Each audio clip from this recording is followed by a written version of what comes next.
All right, thank you all for coming here today. First of all, I want to start off, for all you fellow baseball fans like myself, happy Major League Baseball opening day. That's right. We have a great program scheduled for today. Got a great list of speakers.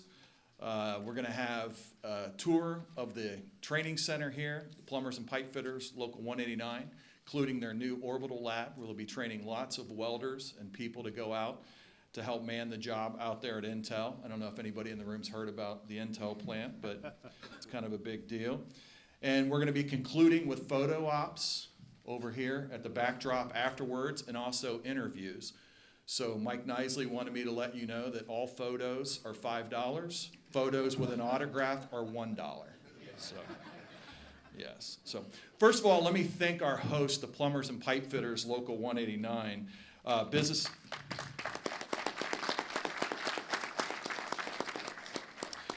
Business Manager Tim Ely is here. Tim, thank you so much. His agents, Dan McHale, Jeff Carey, J.J. Richards, Mark Highmiller. Their financial secretary, Kenny Davis, is here. I also want to thank NABTU and Betsy Barrett and Mike Monroe. Obviously, you're going to hear from NABTU President Sean McGarvey a little bit later. I already mentioned Michael, and you heard from Mark Douglas, but I want to thank the staff of the Ohio State Building Trades, Mark Douglas, Mike Nisley, Rob Dorns, Kitty French, and also ACT Ohio. I believe Matt Salazzi is here. I don't think he's downtown at the State House. Matt is here. He's in the back of the room. And I want to give a huge shout out. She's been busting her butt the last couple of weeks on this, really working hard trying to confirm RSVPs, food, setup. You all are going to appreciate this at the end of the day. She cut a lot out of my speech, which was her biggest project. Our Communications and Outreach Director, Kelly Harrop, is here, and she's in the back of the room.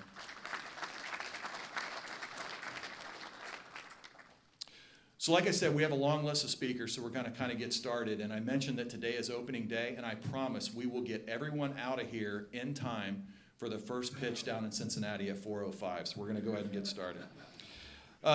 So I thanked a lot of people. There's many others that I could thank, but you're going to hear from a lot of them this morning. I want to thank those who I have failed to mention and those who you're going to hear from for their hard work, their support, their advocacy that has went into a lot of the career opportunities that we're going to discuss here today.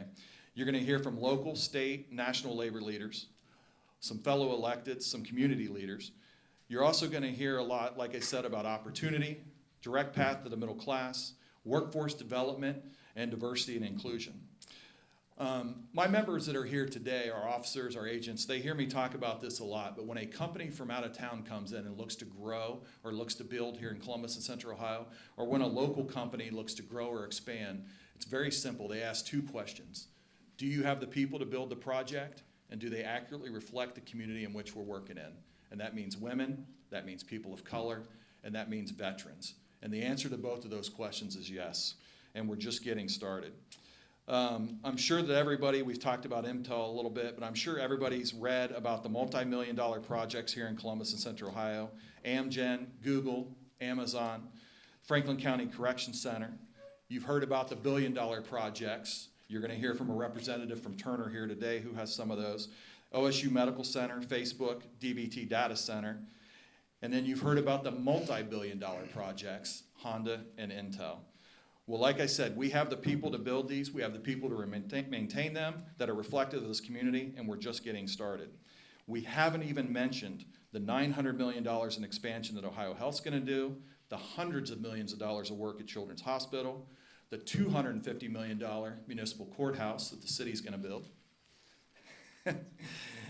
and the $2 billion expansion at the Columbus Airport. And that's also before we've talked about Honda suppliers, Intel suppliers, solar work. Is there any IBEW guys in here today?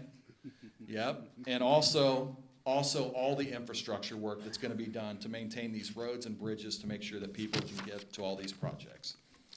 So, like I said, let's kick it off and let's get it started. Our first speaker has a lot to say about these opportunities, as he is mayor of America's Opportunity City. In 2015, he appointed me to his transition team after he was elected to his first term as mayor. There we discussed in detail community benefit agreements, career paths into trades, and how unions could not only help people out of poverty, but generational poverty, as well as their families, their neighborhoods, and their communities, which are all important to our first speaker. My good friend, the mayor of our Opportunity City, the mayor of Columbus, Ohio, Andrew J. Ginther.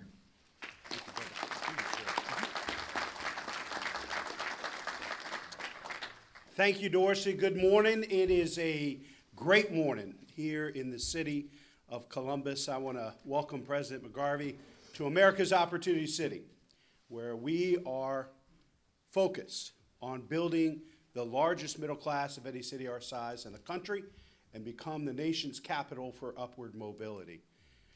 We are so excited, as Dorsey mentioned, that labor and skilled trades are a critical piece to our plan and that vision. You think about it, when I became mayor, we had about 4 million hours being working in the skilled trades. This year, it's over 9 million.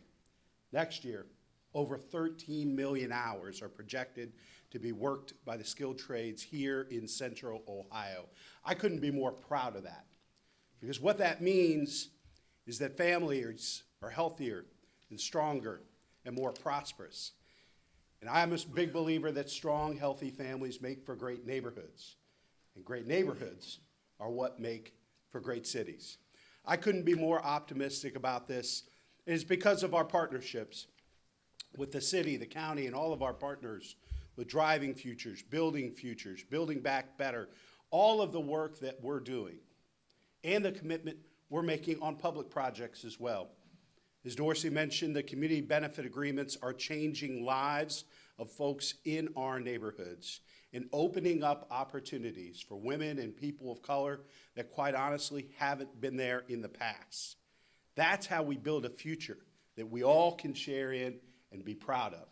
A future that quite honestly I think is going to be an incredible blueprint in Roadmap for America that we're going to build right here in this community. I know our president talks about wanting to be the most labor-friendly, labor-strong president in American history. He knows the only way he's going to achieve his goal is if we do that right here in Central Ohio. So we welcome President McGarvey and all these incredible national leaders to our wonderful community. Thank you all for letting me join you in sharing a few words. Now let's get to work and build an incredible future that our kids and our grandkids are going to be proud of. Thank you.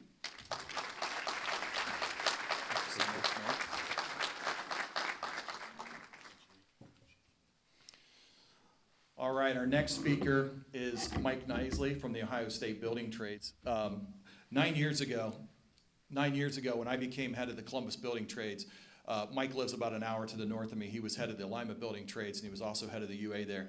And he called me and reached out to me, and we got together and talked, and he kind of took me under his wing, a little bit of mentoring, talked about, his philosophy on helping build the middle class, outreach, securing projects, securing work, really gave me a lot of advice and an insight.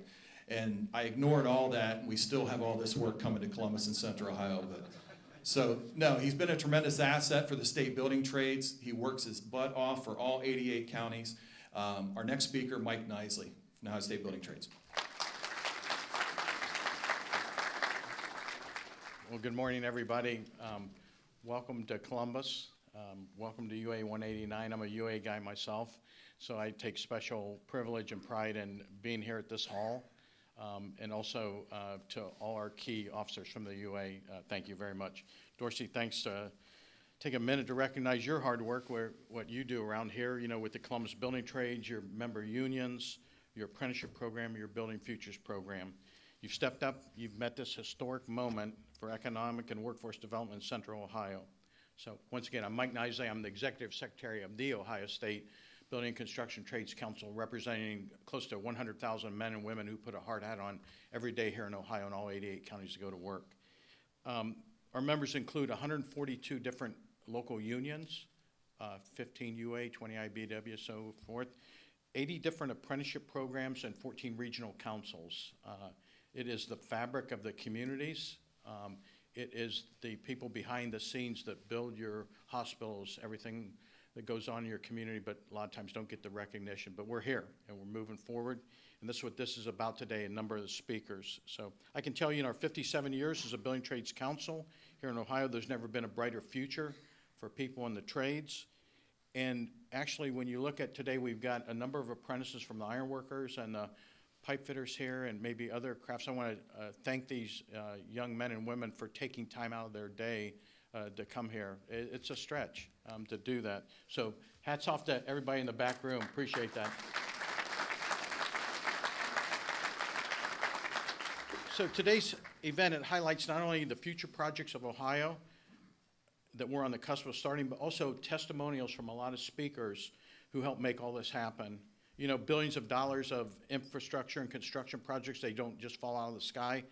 It takes numerous individuals, groups from state and local elected officials, just like you saw with Mayor Ginther here, economic development owners, community partners, our signatory contractors that we can't go to work without, and our labor unions, all working in collaboration. You're gonna hear that word a lot today to pull this off. Collaboration also requires the help from our U.S. senators. And over the past couple of years, we've been blessed with Senators Portman and Senators Brown. They've worked tirelessly with the implementation of legislation that comes out of Washington for infrastructure, IRA, and the CHIPS Act, among others. It's going to have a multi-generational impact around not just the state of Ohio, but around the country, something we haven't had in a long time. They were both instrumental in making this happen, and they worked in a truly, once again, collaborative way.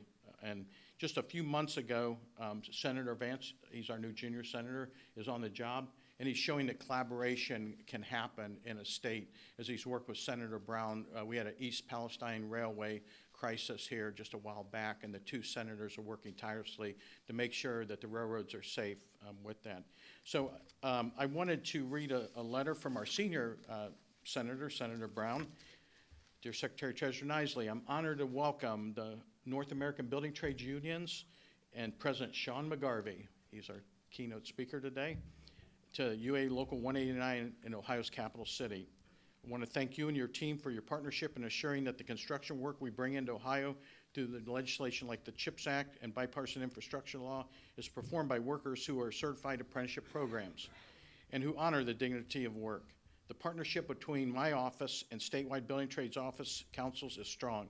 We especially appreciate the work we have done together to broaden the Central Ohio Building Futures Program, strengthening the building trades councils around the state of Ohio, while providing opportunities for new generations of Ohioans in the trades.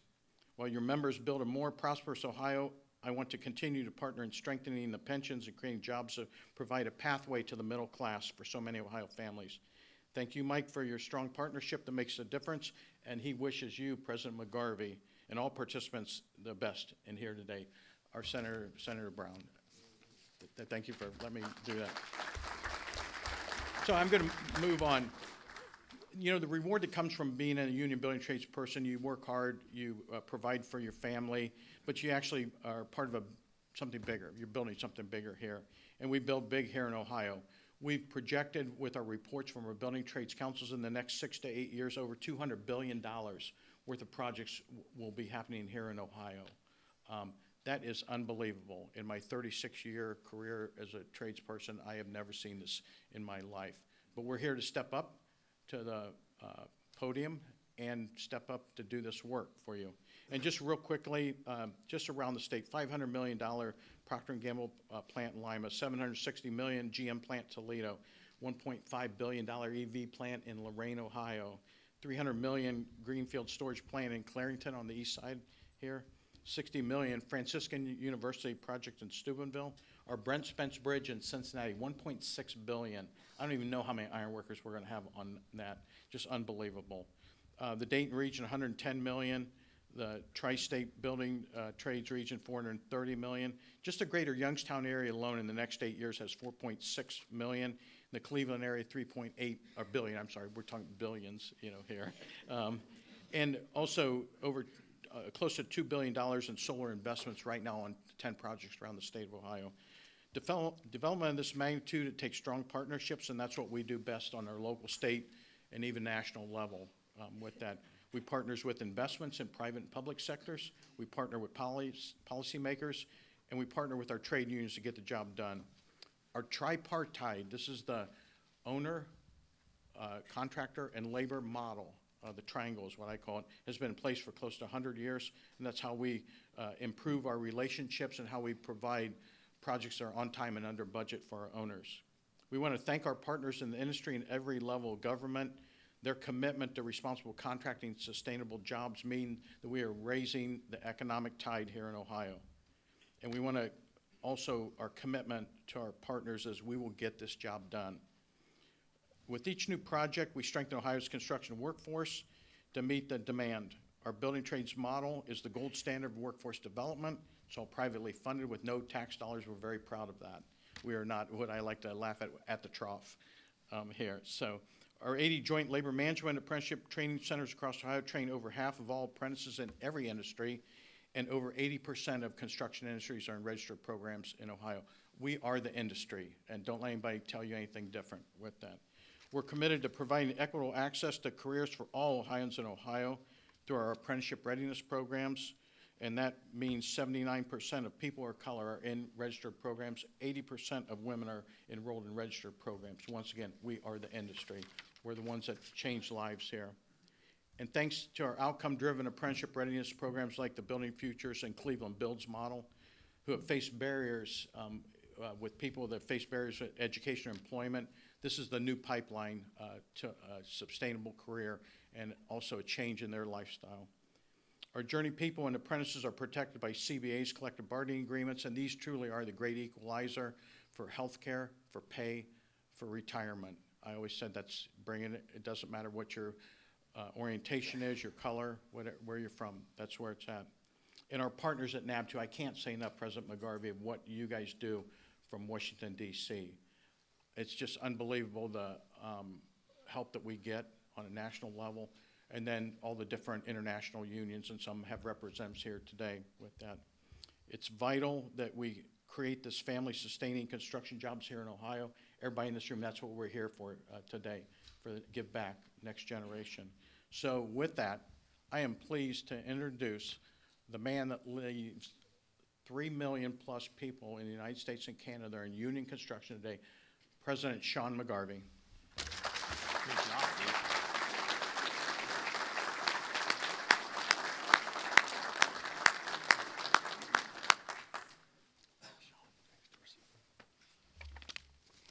Good morning.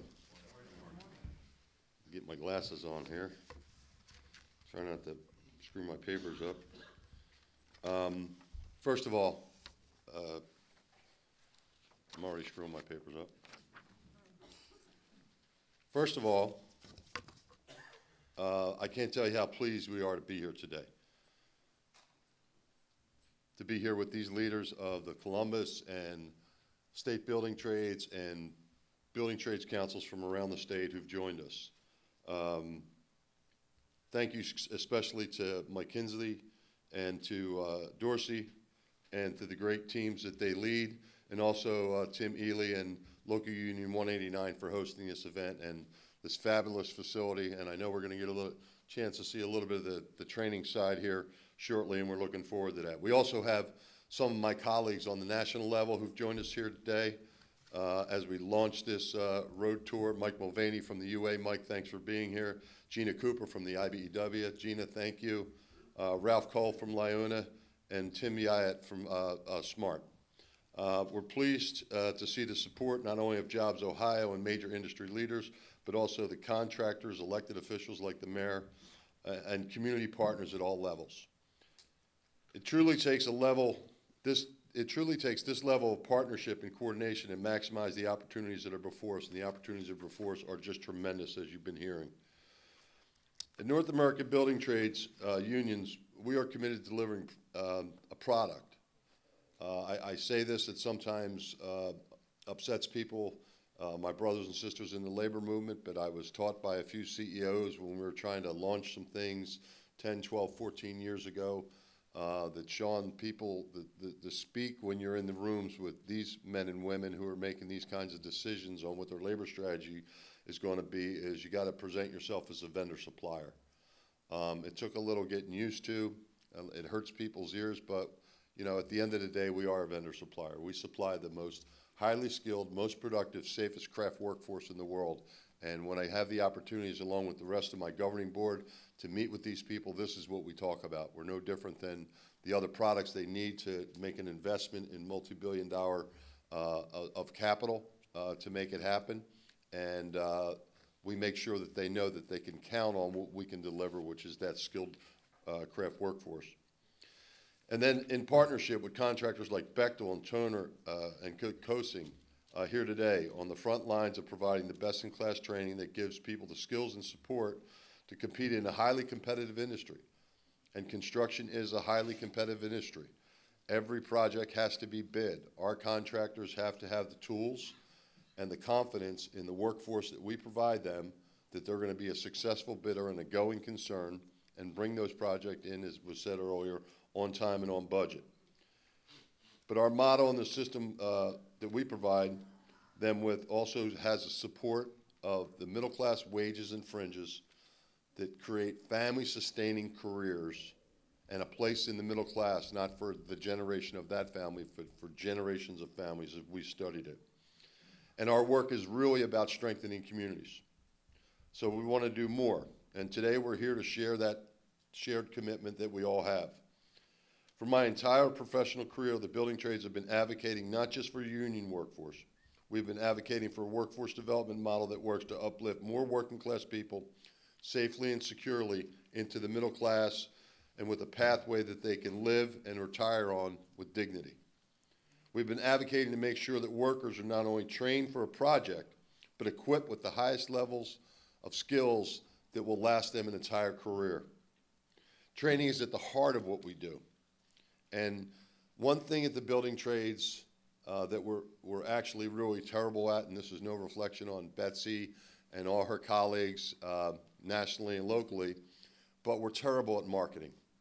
People just don't know what we do, how we do it, the investments that we make. So just to give you a little quick synopsis of what it is. Across the unions of the building trades, nationally and locally, we invest $2 billion a year, as was said by Dorsey, of our money. Our members contribute every paycheck, a cents per hour, in some cases a dollar and cents per hour, into a training trust fund that builds facilities where we train that next generation workforce. If we were a K through 12 school district, we would be the 5th largest school district in the United States. If we were a state university system, we'd be the 3rd largest university system in the United States after University of California and SUNY New York. Our training programs have, at last count, in excess of 281,000 people in them. We would be 5 times the size of Ohio State University. And that was not done special for this crowd here because we're in Columbus. I use that all the time.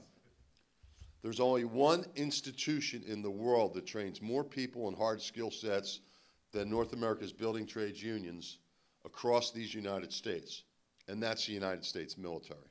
That's the depth and the breadth and the scale, and it takes cooperation with our contractor partners who we jointly manage these programs, and especially the members who make decisions every time there's a need for additional resources to update those training programs, to expand them. Those members make decisions on union hall floors like this, where they'll take cents per hour that they've had negotiated that could go into their pay, that they put into the training side of the operation to make sure that we keep that level of commitment, building the workforce that is so skilled, so safe, and so productive. With our model, we are confident that we will ensure the next generation of skilled workers are equipped with the highest quality and safety training. With partners like the ones here in Columbus, we're going to maximize these investments to serve local communities the best as possible while meeting the demand of our customers, our members, as well as our clients, both contractors and end users. Columbus is a model of collaboration that we want to replicate across the country. This is the first of a series of meetings that we will hold across the United States throughout the rest of this year, and we chose Columbus to be first for a reason, because Columbus has really got it going on. Columbus has got the model in place, okay, that we're going to try and replicate everywhere we go. It's a successful model. It has participation from all the key stakeholders, and everybody feels like they're part of the action. And that's what we want, not just in Columbus, but everywhere that we go. We're going to continue to be intentionally committed and deliberate in our work to recruit and retain women and men in communities of color, indigenous people, veterans, and the justice involved. We are currently doing training in state penitentiary systems in 5 states to prepare people through our apprenticeship readiness program, through our core curriculum, who are looking for a chance to change their lives and the trajectory of their entire family. We're pretty proud of that.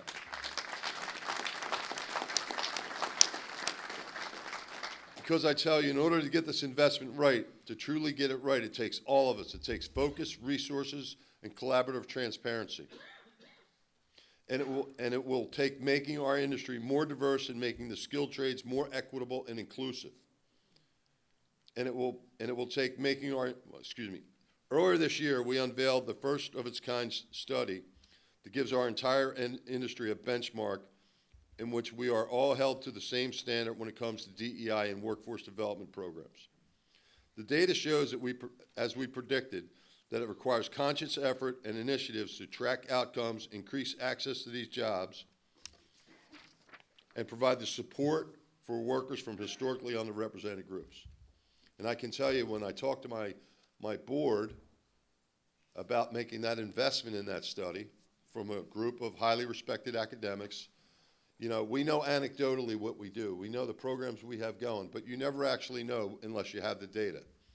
And I can tell you, we were all very pleasantly surprised that there was worth to our words, that we really are doing this work and we really are making these impacts in these communities, not just in Columbus, but across the United States.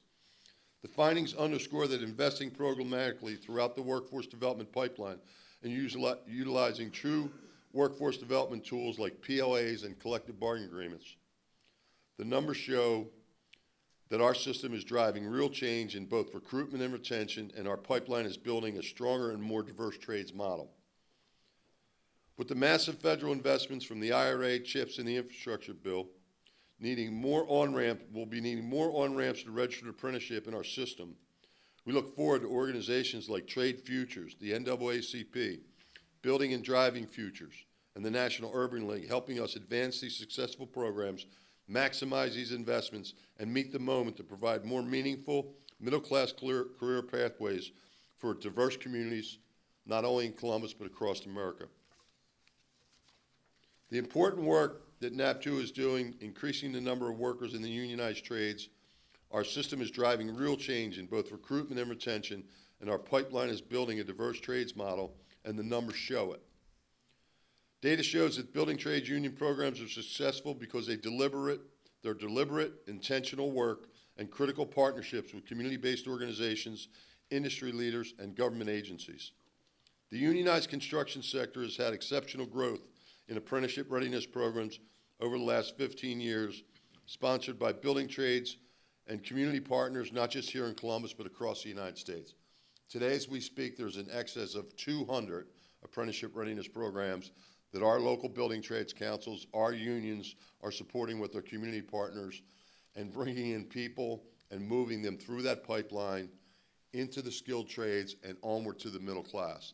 And I can tell you, at this point in my career, I'm more proud of that work that we do just about anything else that we participate in.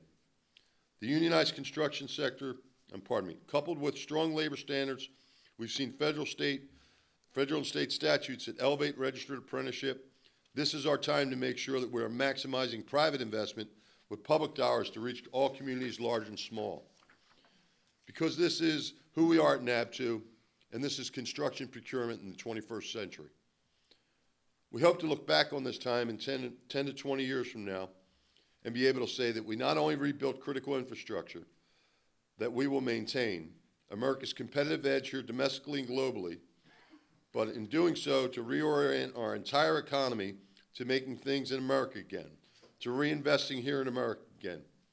And when we talk about reinvesting in America, that includes the workforce. That's what we're here to do. And we're going to do just that. We're so pleased that we have a partner in the federal government, state, and localities throughout the country that realize the power of registered apprenticeship. It's life-changing, registered apprenticeship. And I'm so pleased that we have a bunch of apprentices here who are going through the program. And I was asking earlier about a plaque that's out front here at Local 189 with some funny words on it, and I got an explanation about who that person was and why they put that plaque up there. But generations of people who have been born, raised, worked, and died have come through Local 189. And the families that came through these programs at 189 have lived successful lives, fruitful lives in the middle class because of the investment that the members of 189 and all the building trades make in training the next generation of skilled workforce.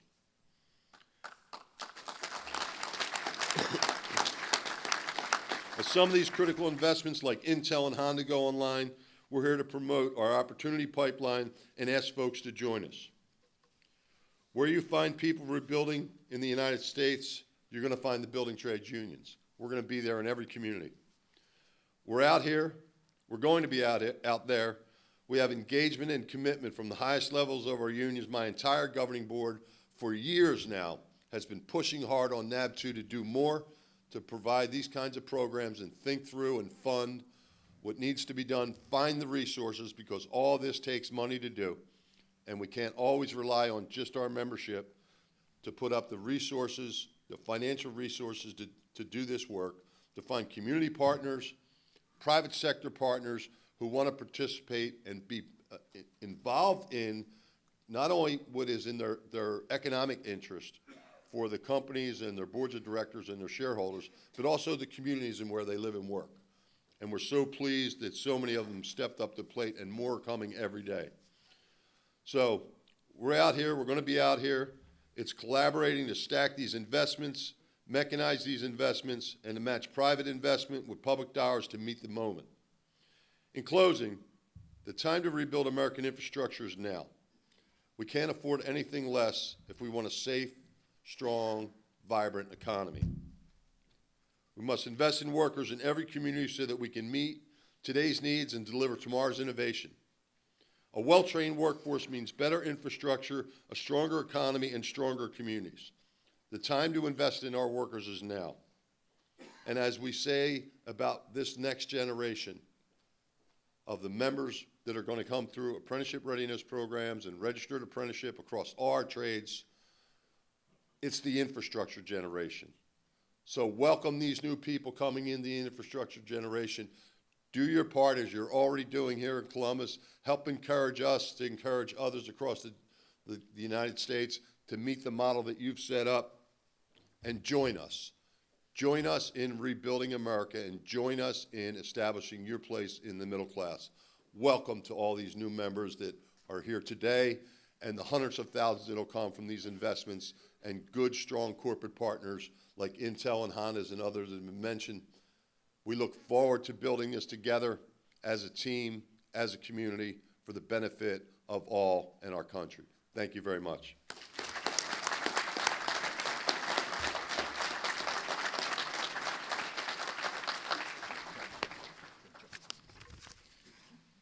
Before we get to our next speaker, just quickly, there was a football coach at Ohio State here a few years ago, John Cooper, and he was very well known because he could not beat Michigan. But another thing that he was well known for was he ran a play in a game, and there was a press conference after the game.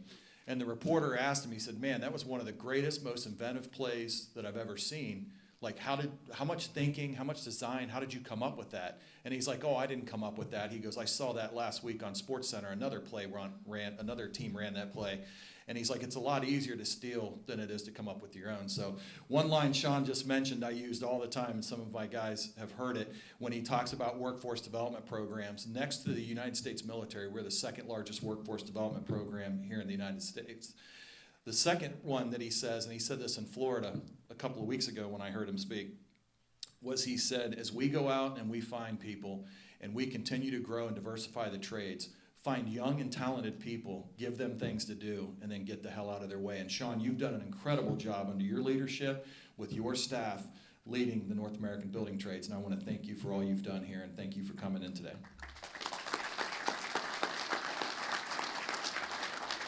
One other thing Sean said, many of you don't know this. I'm a member of the Heat and Frost Insulators. My business manager's here right now, and he's going to get mad at me, but I'm going to make him stand up. Dan Poteet is here.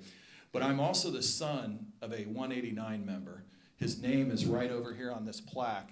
He served 2 tours in Vietnam. And if it wasn't for his hard work, and if it wasn't for the hard work of Local 189, their members, their officers, and the officers before the ones that are here today, I know that there's no way that I would be here in front of you all today. And I keep that in the back of my mind every day, whether I'm putting on a suit and a tie and I'm meeting with the CEO of a Fortune 500 company, trying to stress upon them the importance of why they should be building in Columbus, Ohio, and why they should be using union labor. Or if I'm with my good friend who's going to speak later, President Nana Watson, and we're meeting with a developer and we're talking to them why they should use a diverse workforce on their projects here in Columbus and Central Ohio. So you apprentices here from 189, congratulations, and you guys have a hell of a career in front of you. So our next speaker, just to give you a little background, Rodney French, who's here from the sheet metal workers, we had a dinner a couple years ago, and we were celebrating with Jobs Ohio and One Columbus. We had just landed the MGen job, the $1 billion pharmaceutical at New Albany. We're having a steak, we're having a few beverages, maybe a few adult beverages. Rodney was having the adult beverages, but anyway, we're celebrating Amgen, and we started getting all these questions about plumbers and pipe fitters and electricians and sheet metal workers. And the guys left the dinner, and I looked at Rodney, and we're like, what in the hell are they talking about? We just landed this $1 billion pharmaceutical job. Well, the next day, it became quite obvious to us they were talking about Intel, right? A few weeks later, the announcement came. So a couple of months later, Rodney and I, we kind of reinvent the wheel, and we go, and we have a steak and a few adult beverages, and we, celebrate the landing of Intel. And I get a text and a phone call from my good friends from Honda. And for many of you who don't know, I live in Marysville in Union County. And they said, hey, stop by the Heritage Center one day this week and let's have a conversation. I had no idea what we were going to talk about, but one of the folks I met with was our next speaker, Darren Vogin. And what we talked about was this electric vehicle plant that's being built in Jeffersonville and Fayette County. And again, the same conversations. Do you have the people to build and maintain it, and will they accurately reflect the community in which we work in? And I know Darren's built an incredible relationship with our communications director, Kelly Harrop. We were out the other night, she was on the phone with him at great length, and I said, what are they talking about? I said, are they talking about manpower? Are they talking about gearing up? Are they talking about completion dates? And she said, no, we were talking about the Blue Jackets, now they need to find a goalie or we're gonna continue to be in last place going forward. And I'm like, at least we're covering the important stuff. So with that being said, from Honda of America, our next speaker, Darren Vogin. Darren? Thanks so much. Great job, Doris. Oh, that's a hard act to follow. That is for sure. Thanks very much, Dorsey and President McGarvey. Thank you so much for having us here today, and your words and messages were so inspiring. And to everyone else as well, good morning, and we're happy to be here today. My name is Darren Vogin. As Dorsey said, I'm Chief Engineer and Vice President at Honda. I'm currently assigned as the large project leader from Honda on the establishment of a brand new joint venture between Honda and LG Energy Solutions and the development of a $3.5 billion operations just south of Columbus in Jeffersonville, Ohio.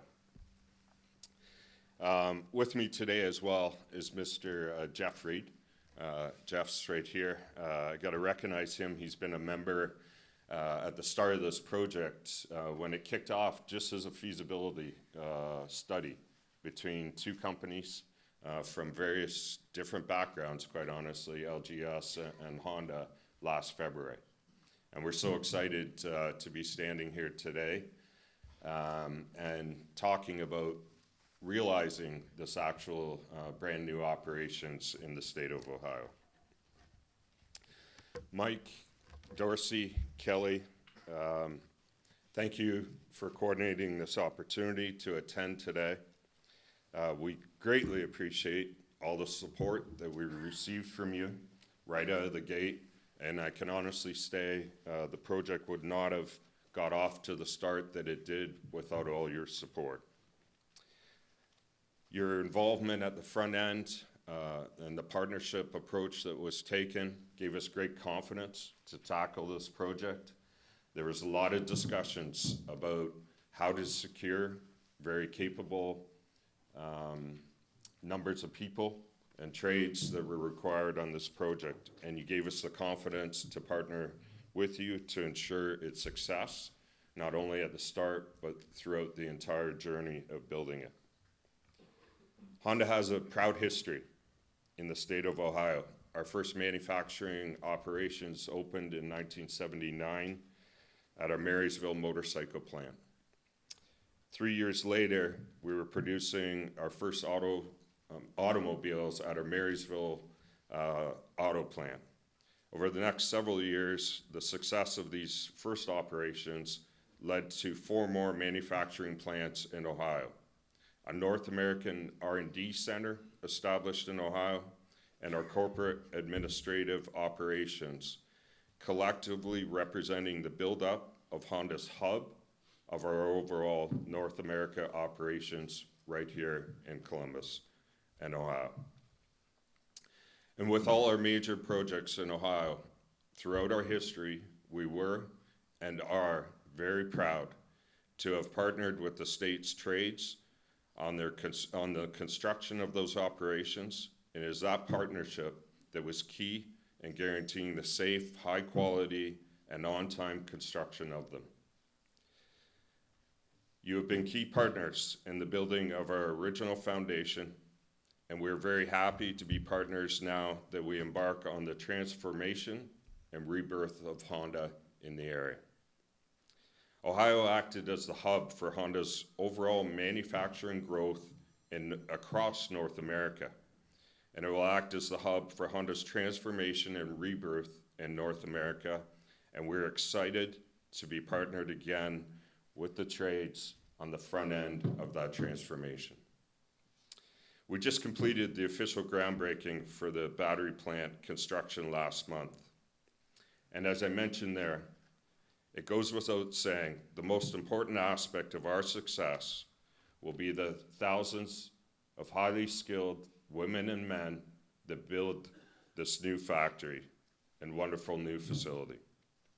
It is our commitment that this project is a safe working environment and one that respects them, each and every person that works on it, as professionals and experts of their trades.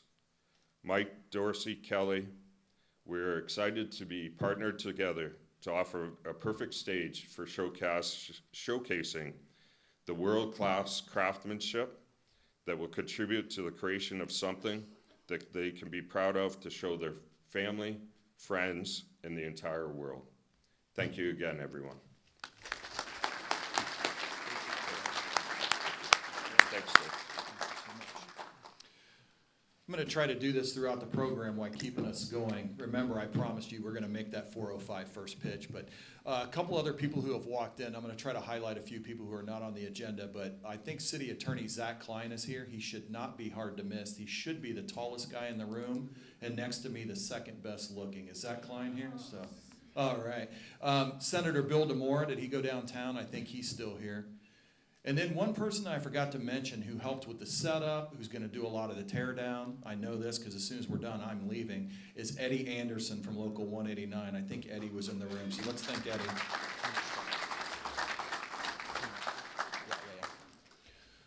So, one other person from the Ohio State Building Trade staff, and she was here much earlier than I was today, is Tina Starr, so give her a round of applause as well.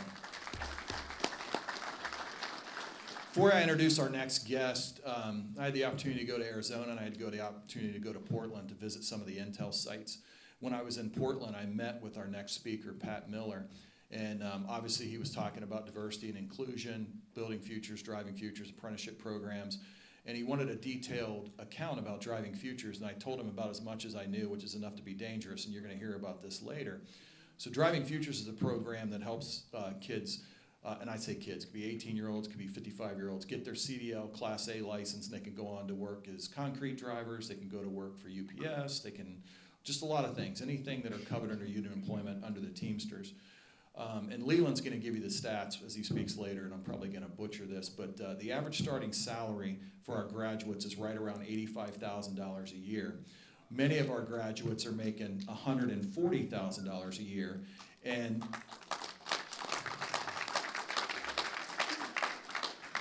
Leland and I met last week with, I think Vivian Turner is here from the county. Vivian, Joy Bivens, are you here, Joy? They're the important people because they write the paychecks that give us the opportunity to train all these people. And three folks who aren't here who are traveling, but they did call and text in and apologize for not being here, is our county commissioners who fund this program, and that's John O'Grady, Kevin Boyce, and Erica Crowley. Three of the most pro-labor electeds any city, any county, anywhere in the United States could find. Yeah, so I just wanted to mention them.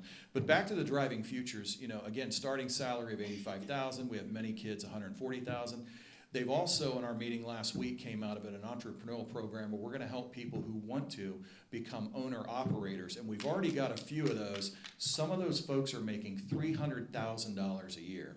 So, as many of you all know, there's a lot of electeds in here and labor leaders. These jobs have shelf lives. And when my guys are sick of me, I think my next career is going to be as a Teamster, and I'm going to get a CDL and probably do that for a few years.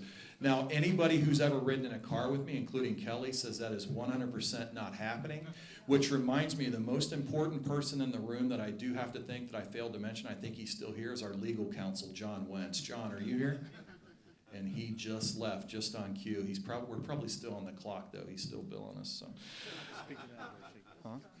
Our next speaker is a senior facilities manager, and I mentioned him already from Intel. His son is also a union sheet metal worker, so he knows what he does. He knows what we do. He knows the importance of skilled labor. Pat Miller.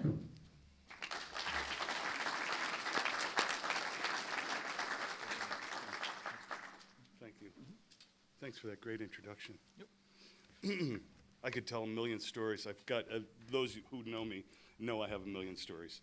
But one of the things that I am truly obsessive about is safety. And so when we start a meeting, we always start with safety. And so I'd like to ask you all, just for a moment, to have this, let me share a safety moment with you. Before you start your car today, sit in the driver's seat, don't put the key in or anything like that, and think about the people who are important to you. Then put your key in and go ahead and drive. Hopefully that will just keep you that much safer, okay? Darren, I'm that guy. Okay. Let me describe my role. My role started, about 2 years ago, my most current role. Started about 2 years ago with my vice president calling me up and going, hey, I'd like you to take a look at a job that we need you to do. And I knew what that meant right away. And what he asked me to do was work with labor and assure our major projects that we can deliver the necessary trained, skilled labor to these projects, these big projects that we have going on. So that was, he said it was a part-time job too. I have 30 years of construction experience at Intel. There is one defining characteristic of successful projects at Intel. Those projects are the ones that are the most collaborative. We started this process with site selection. Collaboration happened from day one.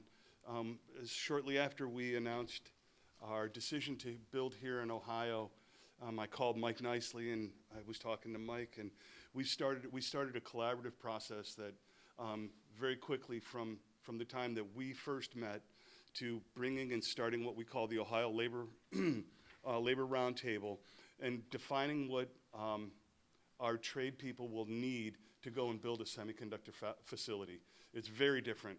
And I tried to impress upon all of those people that I was talking with in the room, you have to come and see it. Come and give a tour. Come and let me give you a tour. Come out to Portland, come out to Arizona, see something that's truly different.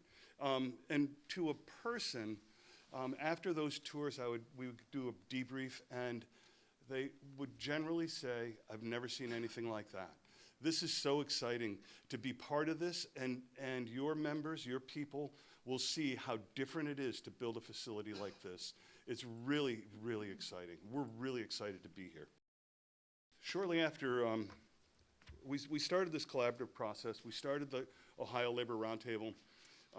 We brought in the leaders from all of the major trades that we work with. And we hadn't even selected a design builder or our partners on getting this built. We made that announcement. Sam Lyon and I called each other. We talked for a long time, and we continued that collaboration, something that I'm really proud of. And so I wanted to thank Sam as well. Finally, Intel wants to be the workplace of choice, and so we do that through a variety of ways. One of the things that we do is we have an attract and retain program that makes people that convinces them that once they start working at Intel, they never want to go anywhere else. It's safe, it's warm, it's dry. We offer amenities to all of our workers on the site. We plan on doing that here as well. Things like on-site dental and programs that we can make sure that we're treating all of our trade partners with just like we want to be treated ourselves. I don't have any further comments there. I want to thank Mike and Dorsey and President McGarvey. I really appreciate the time here. Thank you very much.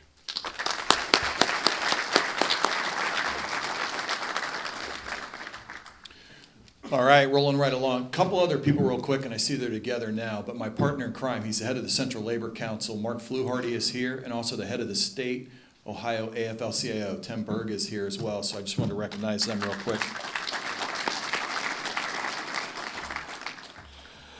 Our next speaker is in the House of Representatives, and he was recently elected to Speaker of the House.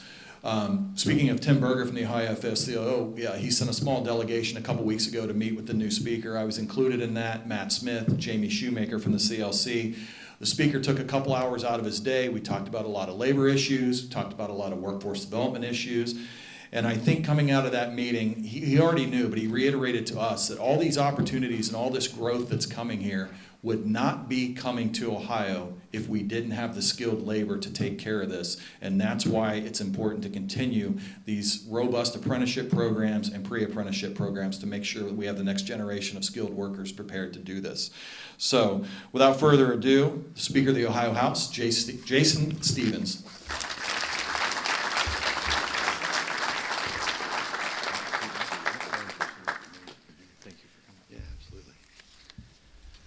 Well, good morning, everyone. We had, appreciate the introduction. We had a very nice meeting, and it's casual Thursday today for me, so I appreciate it. I appreciate that opening day.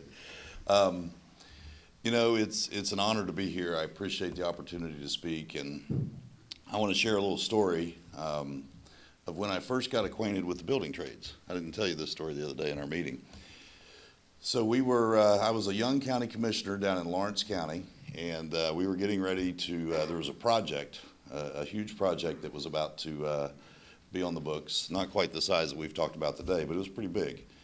Duke Energy was building a power plant in Hanging Rock down along the Ohio River. Some of you may have actually worked on that project. And this was when the project was about to get started, and you know, I was a young county commissioner, was excited, we got jobs, and went to the next county commissioner meeting and was all about it. And you may have been there. Mark Johnson, I know was there, and my colleague and former building trades down at the Tri-State.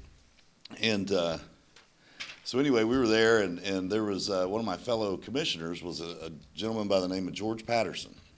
Now, George Patterson was as a union man as there ever was, and one of the best politicians I'd ever met. He was about, well, 350 pounds, you know, just this bigger, larger than life guy. And so I'm all about, you know, we got to do this plant. This is a great thing. We got to do it. Well, George wasn't quite sold because there was another company wanting to build another plant, and so he kind of hesitated a little bit at that first meeting. And our other commissioner with us, because there was three of us, was ill and not able to be there. So it was just George and I. And so, you know, nothing happened during that week. come back next Thursday and, you know, how are we going to get this? I mean, it was a $600 million investment, and it was huge for our county. Anyway, about 10 minutes before the meeting, we're all there. George and I are sitting there, and we're getting ready to talk about the dog pound and all the different things that you do as a county commissioner. And all of a sudden, there was about, I don't know, Mark, you might have been there. There was probably about a dozen fellows come in and said, "Hey, George, can we talk to you for a few minutes?" So George walks out, and, you know, I'm like, well, that's interesting. And, you know, after a few minutes, George walks back in, the meeting starts, and, you know, you get your commissioner comments. And all of a sudden, it was the greatest project ever from George. And we supported the Duke Energy power plant, built it. We had 1,400 workers there at one time, and continued to, you know, grow. And I believe that project was the catalyst that really helped our county move forward. And that was 22 years ago, and we're still seeing the benefits of it today. And what it taught me is when we stick together and work together and understand what moves our economy, we can do great things. And I just still remember that story like it was yesterday, and value the strength that we have when we're together and we know what we're doing and we're working hard. And, you know, I think yesterday in the State House, I see Minority Leader Russo is here and a few other colleagues. We had a very big vote in the Ohio State House, which I'm very proud of. It was 93-2, by the way. When you work together, you can do a lot of good things. And it was our transportation budget for the next 2 years for the state of Ohio. It's the largest commitment of highway infrastructure spending in Ohio history, with $13.5 billion in appropriation for Ohio's transportation systems over the next 2 years. 13.5. It includes $2.2 billion for pavement, $717 million for bridges, $360 million for dedicated safety upgrades, and $1.5 billion for large capacity, adding projects to those that are reconfiguring our urban interstates. I love this line. It cements Ohio's status. We say cement down home, by the way. Cements Ohio's status as the transportation hub of the Midwest. $3 billion in funding is for the Brent Spence Bridge corridor project, which reinforces the critical role for Ohio throughout the nation. We're going to continue to find faster ways to connect areas of the state by funding strategic transportation and development analysis to study links between Columbus and Toledo and Columbus and Sandusky. We also want to continue to invest into our future as we are able to have the projects that have been talked about today to enable workers to get there faster, to get there safer, and do it in a way that they can still, you know, be at home and contribute to our communities as we go forward. Also, the transportation budget, we're promoting safety, a lot of rail safety improvements, and strengthening local control in the transportation areas. So I'm just very excited. Like I said, we had a great vote, a great working process to where we listened and brought in all of people's ideas and trying to make it a process that we put Ohio first and we do what's best for all of us here in Ohio. So I commend everyone in this room. I appreciate all the hard work, and I'm just happy to be here and very proud to represent the state of Ohio on a day like today. So thank you very much.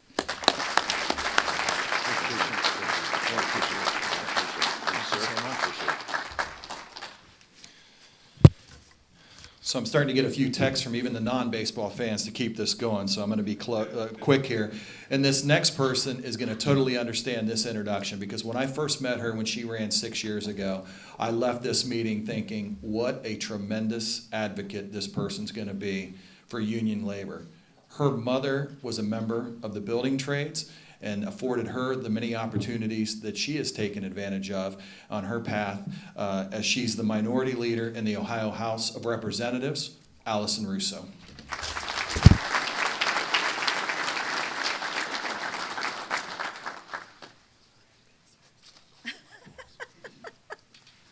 That's the most serious I've ever heard Dorsey be. Well, first of all, I just want to say thank you, good morning, welcome here. Not only welcome to the state of Ohio and to the city of Columbus, but also welcome to my House District 7. I'm so pleased to be here in this building. Tim, thank you to you and your team for hosting us at Local 189. I just want to say a huge thanks to Mike and Dorsey and Kelly, who I know put hours of planning into this. And thank you, President McGarvey, for being here and your wonderful words to bring all of our local, state, and national building trade groups together to have a conversation about how we build a bright future here in Ohio. And we are really at the cusp of opportunity. We've heard from Intel and Honda. We've heard about all of the wonderful things that are happening here in Central Ohio. 13 million man-hours in the next year, just in Central Ohio. I will say man and women hours here in Central Ohio. So there is so much opportunity. And we want to make sure that we are sustaining that opportunity, building prosperity for the future for our families. When Dorsey and Kelly reached out to me and asked me to come in and talk to all of you, they said, you know, one of the things we want to make sure that you talk about is your mom. So I said, all right, sign me up. Easy, I can talk about my mom. So I want to share a little bit of a story with you. Many of you, I see some familiar faces out in the audience. And some of you have been into my office at the State House, and there is a picture hanging on my wall. And it is of a woman who is in a hard hat, and she's got a tool belt on, and she is hanging on the side of a building of a construction site. A lot of people think that's me. It's not. And I love when people ask about that picture because that is my mother. And her story was many years ago, more than 40, I won't tell you exactly how many. She found herself a young mom, a teenage mom. She had not finished high school, and she was raising, at the time, 2 small girls, myself and my sister, who's just a little bit younger. And she needed a way to support her family, and she was cleaning houses. She was working at a gas station, earning very minimal wage, barely able to stay in housing, needing a lot of support from family.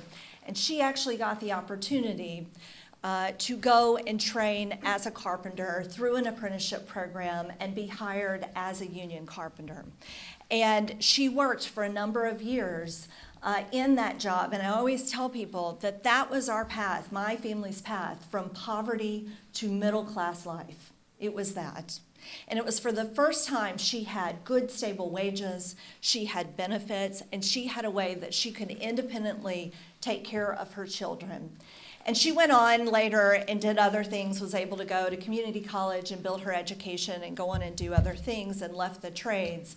But that taught me so much about how important it is that we create these pathways to these sustaining upward mobility jobs, because not only do they change the lives of individuals, they change the lives of their children and for future generations in their community and give them the opportunity to be able to do that. But let me just say this, as we are talking today about these wonderful job opportunities that are being created right here in Ohio, we also need to think about it's not enough just to have the jobs here. What are we doing to keep people in those jobs and giving them the pathways to those jobs? I will tell you, when my mother was working and she had to be at a job site at 6 o'clock in the morning, that meant that her 2 young children were in a car at 5 o'clock in the morning because she had to get them to childcare and reliable childcare. And what did that look like? So it is important that we are focusing our energy and efforts on workforce and training and workforce development and the infrastructure needs. But we also have to pay attention to what are these things that we're doing in our communities to invest with our community partners, with our partners in state and local government, to make sure that we have got communities that sustain people and allow people to get to their jobs, whether we're talking about funding and ensuring that we have affordable and quality childcare, that we have affordable housing for our workers to live in, so they're not driving 2 and 3 hours to a work site just so that they can afford rent. That we are ensuring that we have reliable transportation to get workers from where they live to those job sites. The speaker just talked about the huge transportation budget that we passed yesterday. A big portion of that was a critical investment in public transportation, specifically focused on how do we get workers from some of our outlying counties into those places where the jobs are here in Central Ohio and other parts of the state. But it's also about making sure that our workers' children have good public education and schools that they can go to when we're building the workforce of the future. It's also about making sure that people have the autonomy to make decisions about health care for their families and themselves. And most importantly, it's also about making sure that we are paying attention to things like democracy and voting rights, because at the end of the day, our ability to do this and to be pro-labor and to support labor and the workforce of the future starts with being able to elect and get voters to the ballot box and elect those representatives who are going to continue to support labor and invest in our workers in the future. So all of you play a large part in that. Thank you for being here today. Thank you for using your voices, because building a better Ohio and a better future really starts with all of us. And I thank you so much.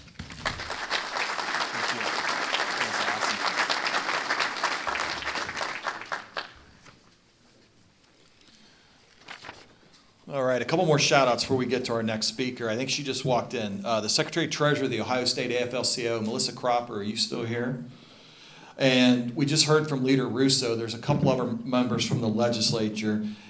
And I gotta mention this guy. He was my roller coaster buddy when we went to conference trips to Vegas or places. Representative Mark Johnson, the former head of the Tri-State Building Trades, is here. And I think I saw Senator Herschel Craig walk in too, who's a tremendous advocate for building futures, and also, yep, Senator is here, thank you. And then Kelly Johnson and Brian Gray, I know we're here, they might still be here. They're from J.D. Vance's staff. Obviously the senator's in D.C. and couldn't be here. And then Kevin Hoggett, who, tremendous advocate for the building trades, not only here locally, but throughout the state, came out of Senator Portman's office. He now works for Intel. Kevin Hoggett was here as well, so I just wanted to mention him real quick. With that being said, obviously, the governor is incredibly busy, but the governor is a huge advocate of organized labor. We talked about this last night. For many of you who don't know, Ohio is the only state in the United States has a Republican-controlled House, Republican-controlled Senate, and a Republican governor that is not right to work. That goes a lot.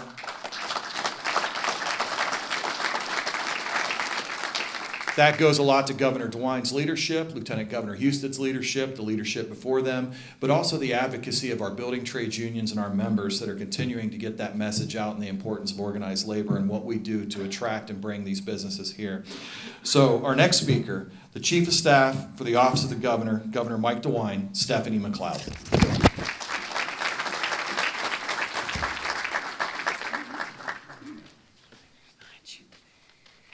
Thank you so much for having me. Let me pull this down a little bit. Having me here today. I appreciate Matt Salazzi for the invitation.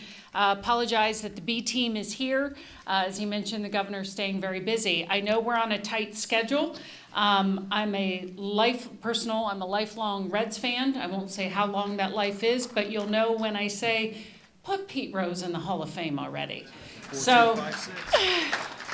So that'll tell you a little bit about how old I am. On another personal level, my son-in-law is a union carpenter working here in Central Ohio, staying very busy with the work that we have coming in. I have significant experience with things affecting trades. I spent about 8 to 9 years representing the Ohio Department of Transportation and all the things that go with that, and just as many, if not more, years in the workers' comp industry. So, you know, the best, I always say about workers' comp, the best claim is the one that doesn't happen. So please do the things that you need to do. I know that the trades spend a fair amount of time impressing that on folks, so thank you. There's an impressive list of projects in the front, a very impressive list of projects. Intel, Honda, LG, Brent Spence, the ODOT budget that Speaker Stevens spoke about. The governor would say, it's Ohio's time. And I think he's exactly right. We will build buildings, we will build infrastructure, but more importantly, we are building Ohio's future. We are building the jobs, the families, the communities that will sustain Ohio going forward. And we're on a trajectory that will build upon itself. Be careful what you ask for, because you may surely get it, and we are surely getting it. And that's a great problem to have. How do we do it? Woody Hayes would say you win with people, and you never ever question Woody. On a small side note, my husband tells a story. He was on campus as a student in his little Ford Pinto when Woody Hayes stepped off the sidewalk, which is now Woody Hayes Boulevard, in front of him on game day, where my husband almost ran over him because Woody didn't bother looking. Cars would stop for him. My husband is glad he was able to get his Pinto stopped rather than be strung up at the Ohio Stadium. So how are we going to do it with people? We're going to do it with these people, with this workforce. We have things coming up, and I'm going to make these final comments about, I know how JP Nassif from Jobs Ohio is coming up, and I'm sure we'll dazzle with the stories of what we have in the pipeline and what we've been able to achieve. But there's no way that people like JP and the governor can go out unless you have a workforce that you know can deliver right behind. And how nice it is to go into these meetings and know this will get done. The largest private sector investment in the history of the state of Ohio, we'll figure it out. The Brent Spence Bridge, my goodness, we'll figure it out. From an ODOT perspective and a native Cincinnatian, super excited about that one. But we'll figure it out. What I like to say is Ohio's the hold my beer state. We don't know. New stuff comes at us all the time, but it's our time, and we will figure it out, and we always do, and that's what sustains us going forward. So I just want to say thank you. Thank you for your work. Thank you for allowing us to attract new businesses, to create jobs, and to build Ohio's futures, their families, their communities, and to make this the great state that it is. So it's our time, and you are our advantage, and you are our edge. So thank you.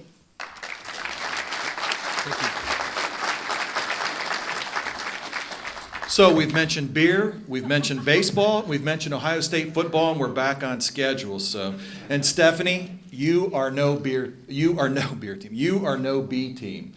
That's the difference between a building trades leader and the right-hand person to the governor of the state of Ohio. I quote John Cooper, and she quotes Woody Hayes. So I'm going to have her look over my remarks the next time. So our next speaker is JP Nassif. He's the president and CEO of Jobs Ohio. As I stated earlier, when Mike and I met with him a couple weeks ago, JP was talking about projects that we're in line for, that were coming down the pike, more opportunities, a couple other mega sites that are in Central Ohio, and Mike and I regurgitated the same line: keep them coming. Keep them coming. We're not full yet. Keep them coming. And this guy is a tireless worker, a great advocate for us, and I know he's going to keep them coming. JP Nassif.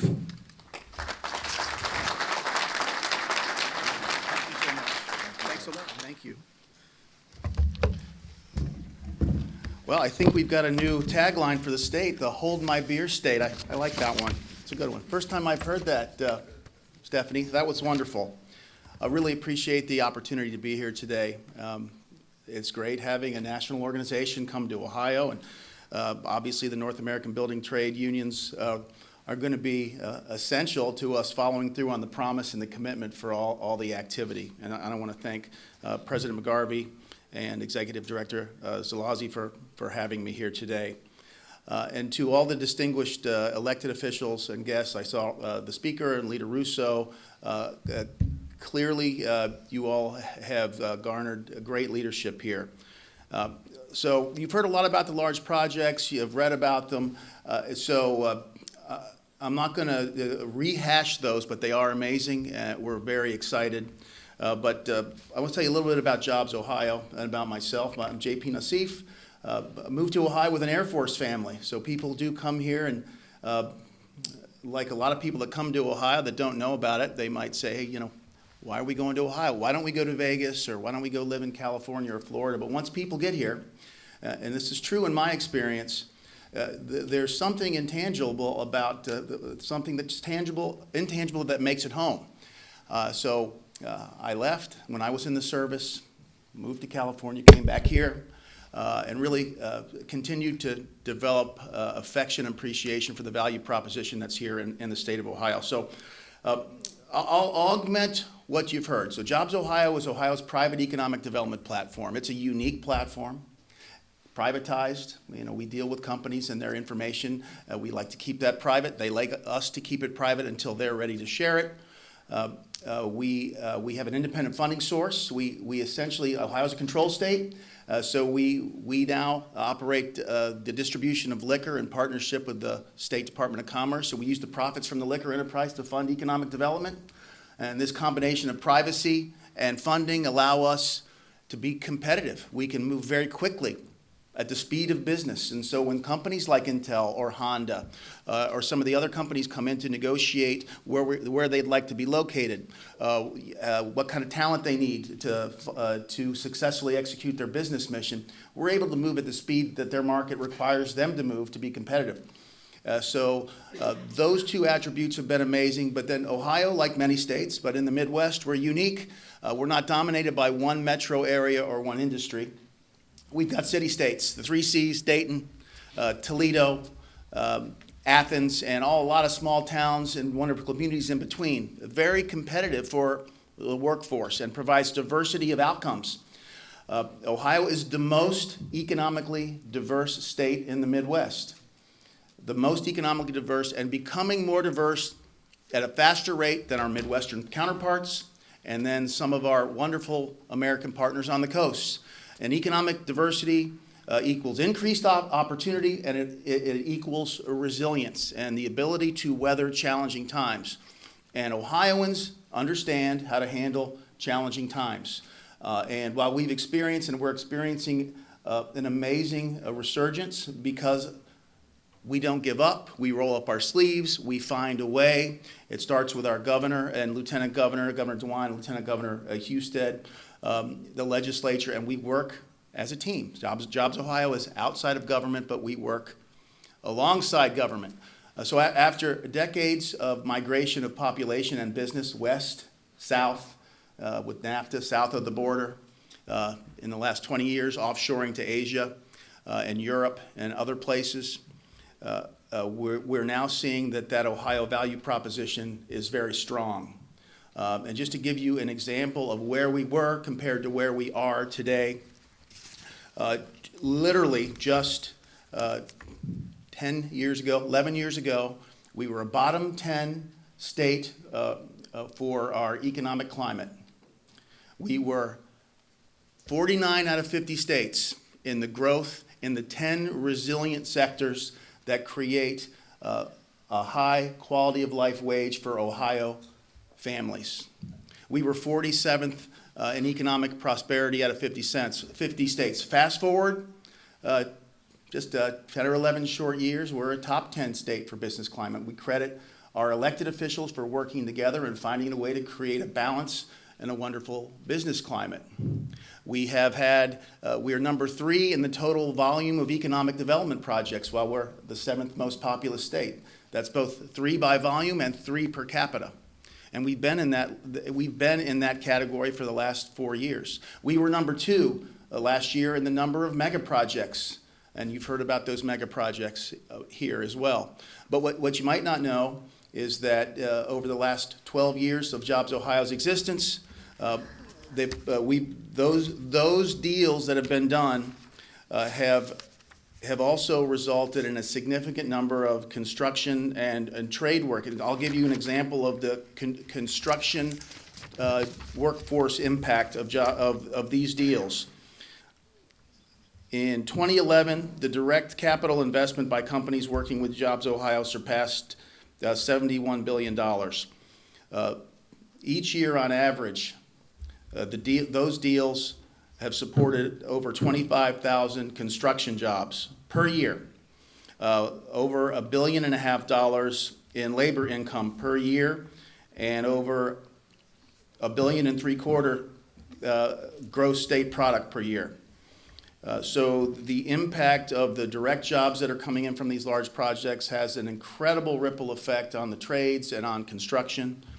As we look at our pipeline going forward, again, in spite of incredible success the last 4 years, as we look forward, we're monitoring inflation, interest rates, some recent in the financial markets, some recent news there, instability in some of Europe and Asia. Our pipeline has never been stronger. Each year we monitor and compete. It's a fierce competition for deals like Intel, Honda, and others. And we, in the past, have competed and not been successful. But right now, we're still competing for over 15 what we call mega projects. They're projects that include at least $1 billion of capital investment, $75 million at least of payroll, annual payroll, and an average wage of 3 times the federal minimum. And right now, our pipeline, just in that category of projects, is up 700% from a normal year. We have seen a bit of a slowing in the decision-making process for the companies as they are assessing the markets. But the activity is up in a significant way. The governor has encouraged us to keep the gas pedal down. We believe this is a once-in-a-generation opportunity, and we intend to fully capitalize on that opportunity. So as a member of Team Ohio, grateful to be part of the team. We're grateful to be here with you all who are part of our team, and we're looking forward to having more and more of you here to be part of that team. We welcome you to Ohio. Ohio is a competitive state. It's a welcoming state. It's an affordable state. It's a diverse state. It's a friendly state. And we love the other states. But Ohio is competitive too. And this is, as the governor says, this is our time. We're grateful to be here, and we're looking forward to working with all of you. Thank you very much. Thank you so much. Thank you so much, Eric. Thank you. More to come. More coming.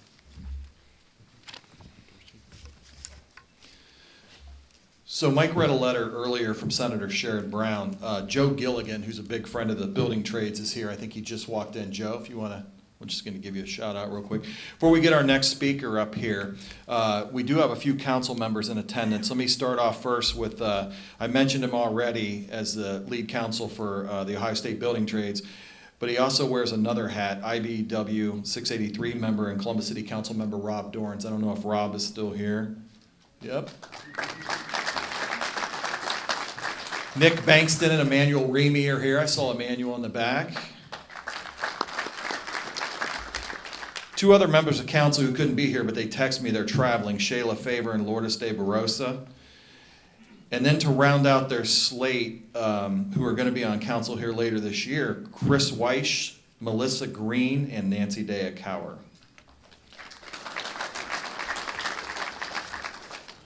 So our next speaker is Council President Shannon Hardin. Just let me tell you a couple things about Shannon. Shannon is the president of City Council for Columbus, and by far and away, he has led the most pro-labor city council in the history of our city. They've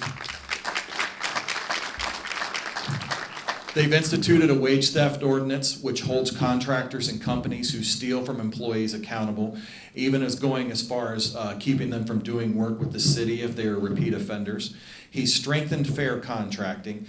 He's helped create and establish the Community Benefits Agreement Advisory Council so we can continue to do community and benefit agreements on projects here in Columbus and Central Ohio. A couple of things about Shannon quickly. His brother Christian is a member of IBEW 683, so he understands the importance and how the union building trades can get somebody into the middle class. And then the last little fun fact about Shannon, and Mike's going to hate this, but I'm going to say it anyway. His chief of staff is Mike Brown. Mike Brown is the son of a union pipe fitter in Lima. And back a long time ago, when Mike Knisley had a lot more hair, was a lot younger, and maybe a few inches taller, his first job site, Mike Brown's dad was his was his journeyman on that job site. So Shannon totally gets it, totally understands this, totally understands union construction. Great conversations with him. So our next speaker, the President of Columbus City Council, Shannon Hardin.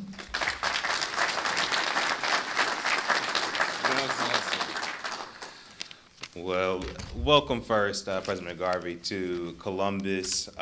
We are so happy to have you, so proud to have you. To Mike Nicely, thank you for having me. Would you all give it up for our friend, Mr. Dorsey? Mr. Dorsey is the reason that a lot of us are here. He's the reason that he takes and allows us to create credible partnerships and collaboration to actually serve the people of Columbus. Let's give it up for Mr. Dorsey. So I was getting all these texts from my colleagues. You know, the reason I'm able to be council president is that I have to keep the votes of my colleagues. I have to keep them happy. And we do have a majority of council here today. And if you go through my text messages, all my council members are saying, be brief, brother, be brief. And that was made so much easier because my entire speech was what Dorsey just said. It was a speech that talked about this being the most labor-friendly council in our city's history. That has helped because we do have a member of IBEW on our city council. So please help me recognize Rob Dorns one more time. Give it up for Rob Dorns. It was Rob's work that made sure that we were able to pass that wage theft legislation, but it also, my speech that Dorsey gave already, talked about some other things that we've done, like changed our incentive package, where we used to incentivize companies come and create jobs for $15 an hour. Thanks to the leadership of my colleague, Nick Bankston, we just changed that to $20 an hour. So to get an incentive, you have to make $20 an hour for jobs here in the city of Columbus. I also want to shout out my brother, Councilmember Emmanuel Remy. His leadership has helped us, as you have seen, throughout this city and throughout the state, throughout the country. Some of our companies have been in the business lately of trying to do some union busting, like Starbucks and some other companies. Because of leaders like Emmanuel Remy, council has used our bully pulpit to push back and say that we are not accepting that in the city of Columbus. So please help me recognize Councilmember Emmanuel Remy. And lastly, again, he gave my entire damn speech. So I was going to end with my brother right now is up on the top of Rhodes Tower. He is leading a project as a member of IBEW. And to think about what the trades have meant to my family, it actually almost gets me emotional because my brother, I was the one who went through my high school, graduated, and went to this big fancy college, took out all these debts. I owe $150,000 in student loans. And made my way to be the council president. It's funny, my mom has a beautician, a politician, and an electrician, and she doesn't call me for anything.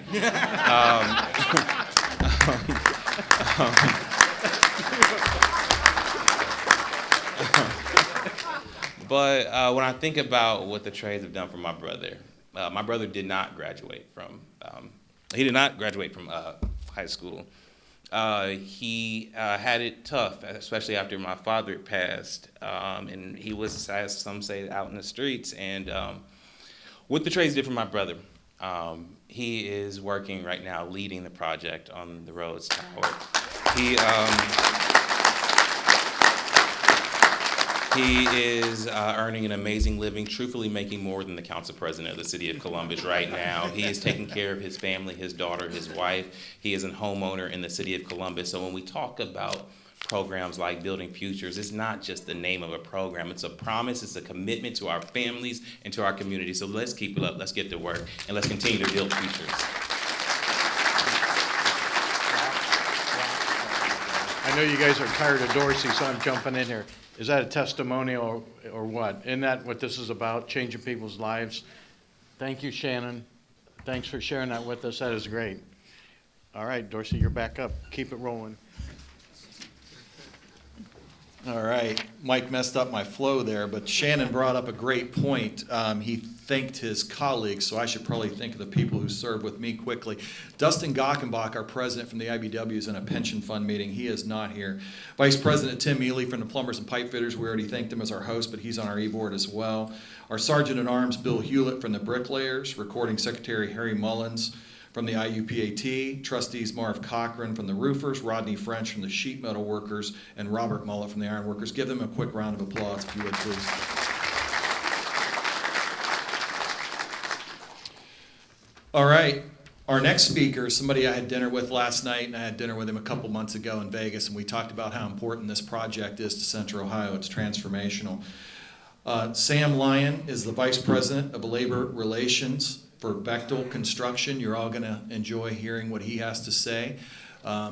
Without further ado, Sam Lyon.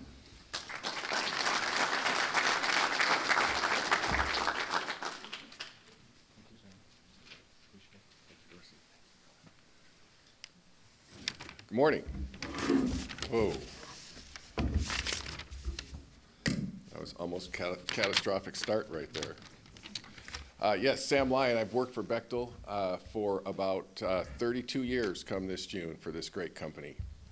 And in that 32 years, I've seen a lot of work come and go, but I can tell you that I have never seen a pipeline of work like we have today in construction.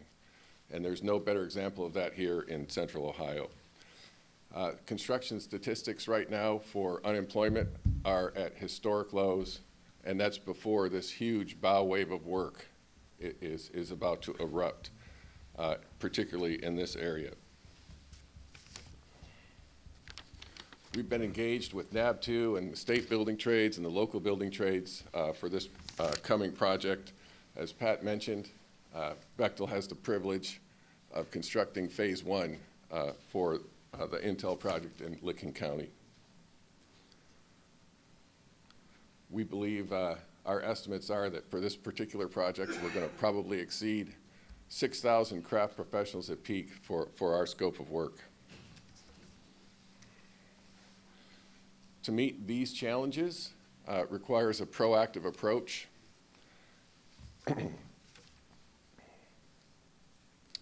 And we have a couple of programs that I want to highlight given the short amount of time that we have here. And one of them is, as people have shared earlier today, apprenticeship readiness programs. We have firsthand experience that these programs work. They're fantastic. We've had these programs at our Pennsylvania Chemical Project, which is a big petrochemical plant in Ohio, or excuse me, in Pennsylvania. At Plant Bogle, which is a 2-unit nuke we're building in Georgia.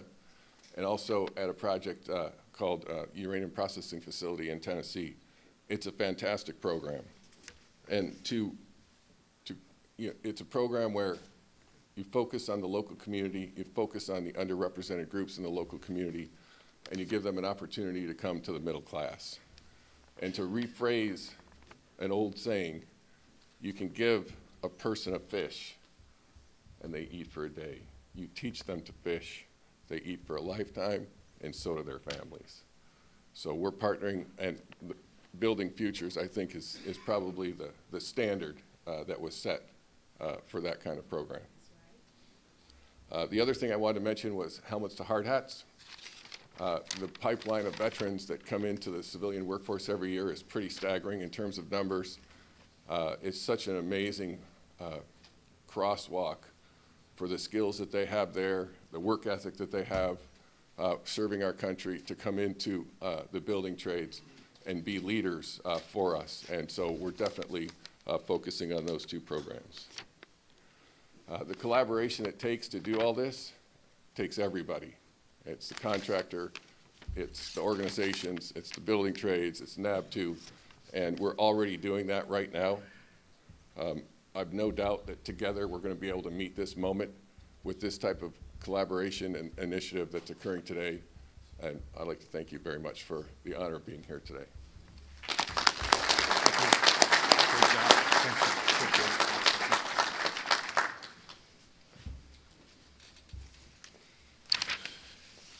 So before we get to our next speaker, we talked about all the work going on here. We've heard from Bechtel. We're getting ready to hear from a representative from Turner. But two people I want to mention real quick, and I think they're still here. Brian Mooney and Kyle Rooney from Turner Construction. You guys, thank you so much for being here today. We're talking about meeting the moment. Just a couple of numbers I jotted down really quick. You heard Council President Harden talk about his brother Christian, and he is right. When you see somebody who comes through, gets the soft skills needed, gets the skills needed so they can walk into an apprenticeship program, and then 4 or 5 years later they're making 6 figures, fringes, benefits, health insurance, pension, providing for themselves and their family. It truly is life-changing. I know 683 representatives Chris Poff and Chris Evans are here. If you guys would hurry up and raise your hand, they keep texting me to keep this thing going. So Chris Evans is the hiring hall manager, and that is a huge duty for all of that they're doing.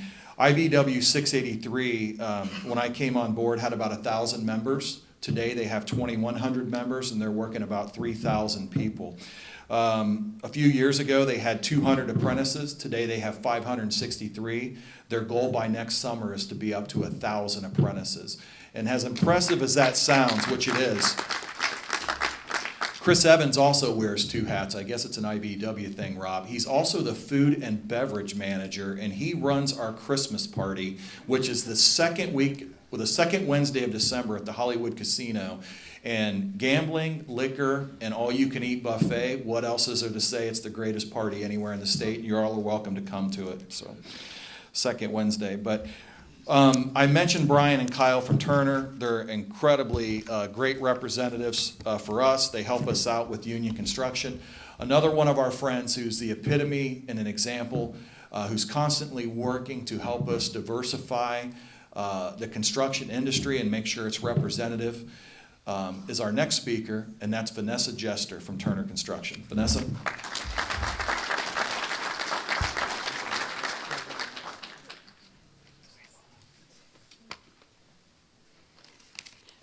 Well, good morning, everyone. Thank you so much for having me here today, Dorsey. Today, we were talking about transformational change. What are we going to do to meet this moment?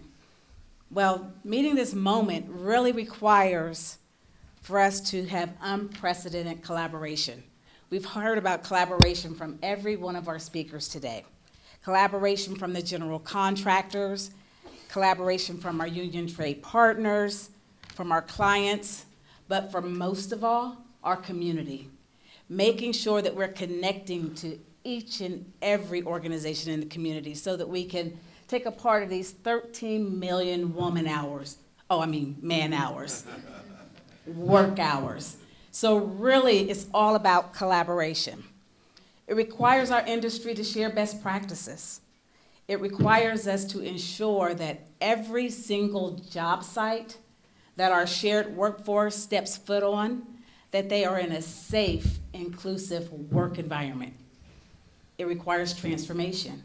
It requires for us to openly communicate. 5 years ago, I was offered by Turner Construction to come on as the Workforce Development Manager. Brian Mooney challenged me to say, hey, go out, talk about workforce, talk about what is needed, create awareness. But guess what? Not in Turner's name, in the industry's name, right? Talk about the industry. Talk about all of the greatness that our positions hold for our community. 5 years ago is when we started working very closely with Dorsey and the trade partners and really understanding the great programs that they have, building futures, how they are going into the community, trying to really spread awareness and onboard persons that never had chances before. And we as GCs and as clients, we have an obligation to open up opportunity, to partner with these wonderful programs as they are out there developing. And then comes along driving futures. And so as we create these programs, what is important to us as GCs, as clients, is that we are giving back to the community. We hear about the schedule, the build, but let's build the communities.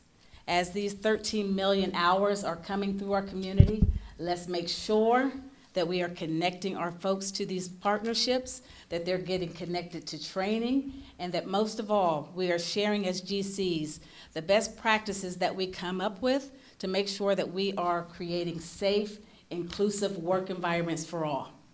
I will end on a personal note. My dad is a Teamster, and he's a retired Teamster. He's been retired well over 25 years now.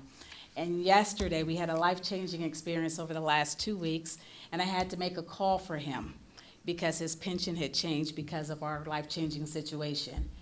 And they talked to us as if he just walked out yesterday. So to all of the apprentices out there, congratulations on your new careers and best of luck. Thank you. Thank you so much, Lisa.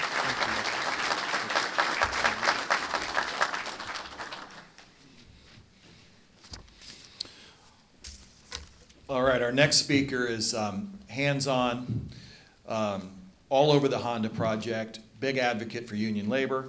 He's also, we've had a few meetings, Mike and I and him, we've talked quite a bit on the phone about the importance of making sure that this Honda project comes in on time, under budget, safely, with a diverse workforce.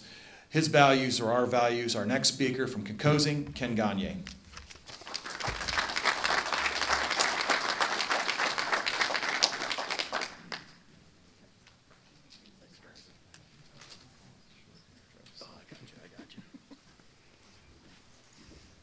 Good morning.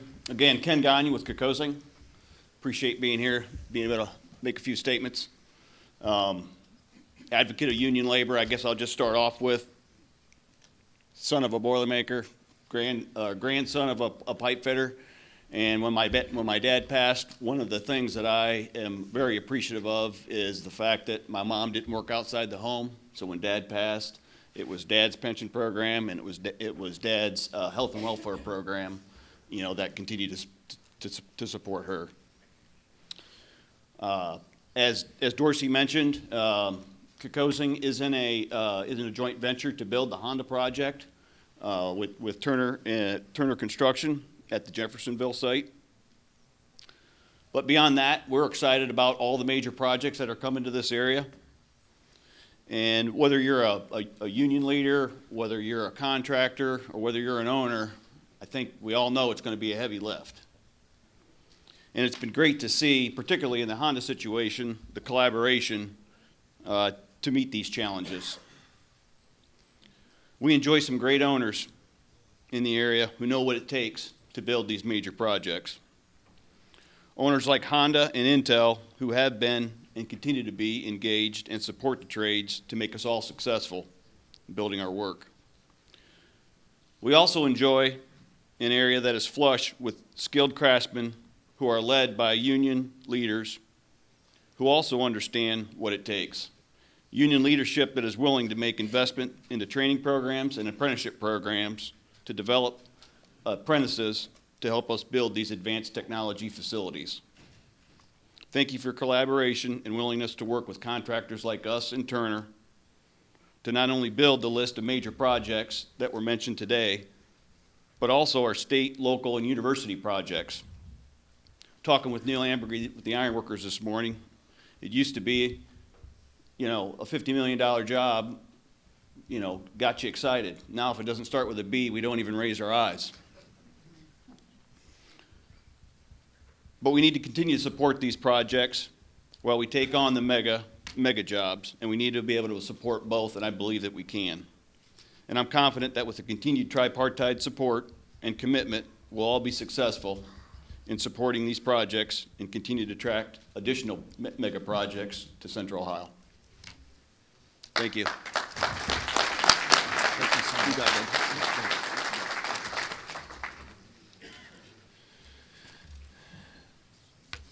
Elder Larry Price is here, and as I introduce our next speaker, it was about 7 or 8 years ago, I met Elder Larry Price, and we started talking about diversity and inclusion, how we could get people of color, let them be aware of the trades and how they can get on that path to the middle class. So Elder Price set up a meeting in his office with myself and the president of the NAACP, Nana Watson, and it was a good 3 or 4 hour meeting, had waters, we talked, shared ideas and share exchanges.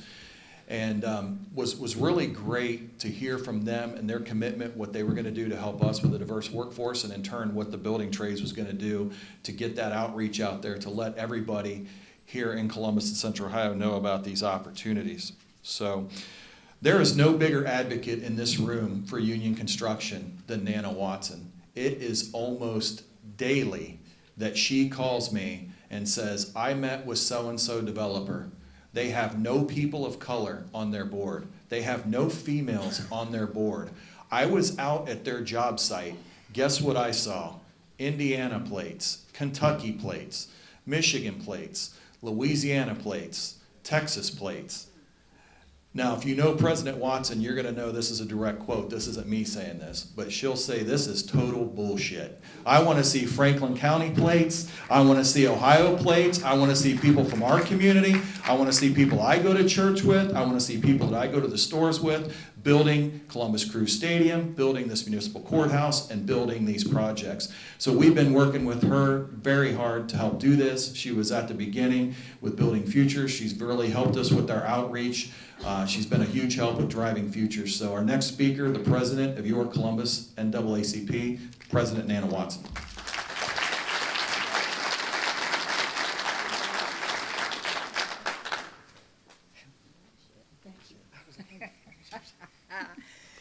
Good morning. I bring you greetings from the oldest and boldest civil rights organization in America. And to you, President, welcome to Columbus. And to my labor family, thank you and good morning. And I am going to applaud you for all the work that you have done. Then I would be remiss if I didn't shout out the women in labor. Thank you. Thank you, Mackenzie. Thank you for all that you've done. Did I say that bad word? You said much worse, but I cleaned it up because we're being taped. Oh, okay, thank you. Thank you so very much for that. I've been requested to share how the best program in the country, Building Futures, was born and how diversity played a key role in that. I heard a lot of you say, building futures, driving futures, building futures. Let me tell you where it started, right here in Franklin County. I don't care who says it, it started right here in Franklin County. It's the premier workforce development program in Franklin County. And to the commissioners and to my dear friend, Director Bivens, is she here? She's gone? She's gone. Well, I want Vivian to stand up. Vivian Turner, I'm going to applaud you for believing in this program and funding us. Thank you so very, very much. And Councilman Dorrance, he's gone. Oh, right there. Thank you for all that you've done. And we appreciate you and things that you're doing downtown as you sit on council Monday after Monday, being the champion for labor, building futures as well. Thank you. Now, I'm going to share with you how this program, Building Futures, came about. It was born out of arguments, screaming, yelling, in meetings that were held on the 26th floor of the Franklin County building. Out of those meetings, strong relationships were developed between the building trades and the black community. The program was also built on love for have-nots in our community. The NAACP and building trades, we've been talking about diversity and inclusion since 2017, so it's nothing new to us at all. Members of Dorsey's team received diversity and inclusion training because we wanted to make sure that our students in Building Futures and Driving Futures were equipped. We wanted black people to know when you go to the union, you're going to see different things. Everybody doesn't value and appreciate differences. We equipped our students with diversity training. We equipped the unions with diversity and training. We asked them to step outside of their comfort zone. We've got to begin to embrace diversity and appreciate differences. When I came in the room this morning, I said, oh, Dorsey, no one here looking like me. And that was painful for me because this is 2023. We should see more people that look like me in this room and in the union. So I challenge you to embrace diversity and inclusion and put down your biases. Understand where those biases come from because we all have them. I have them. Now let me get off my soapbox from that. Our work is not completed in the area of diversity, but we believe we're on the right track if we can value differences, value each other, confront our biases, and that way our union and our workers, we will be so connected. We will be connected more so than ever before. I want to talk a little bit about Leland Bass and creating Central Ohio Futures. When Leland first took over this job, I said, Leland, you know it's about black people. Got to get black people in the unions. We got to do that. People don't like to say that, but I'm unapologetically black. Now, if the mayor were here, he'd drop his head, because he would say, Nana, we represent everybody in the community. But I challenge you, call to action for you, is to embrace diversity. I need you to step outside of your comfort zone. I need you to work with NAACP and Building Futures to make sure that our union workers reflect the community that we live in. And we're going to take this journey with you, hand in hand, and we're going to make a difference in our unions. Thank you so very much.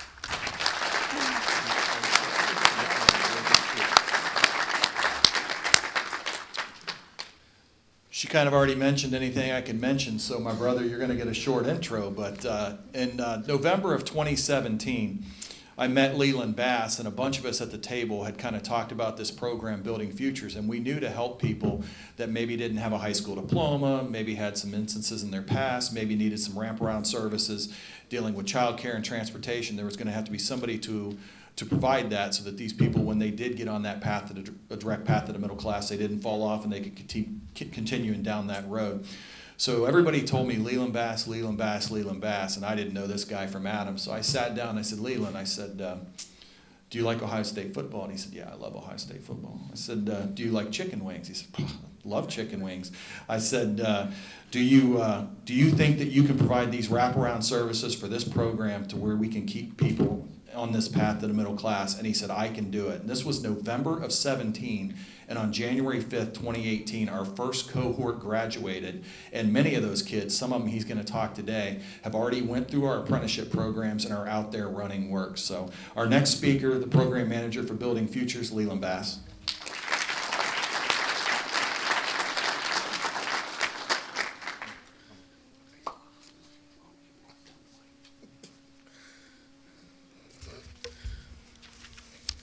Again, my name is Leland Bass. I'm the program manager for Building and Driving Futures. And Dorsey always messes me over because he makes me follow Nana, or he always makes me follow him, and then they steal all of my speeches, like has happened so often today. But what I have been charged to talk about is the programs that you've heard mentioned and what the successes have been and what we hope to do in the future.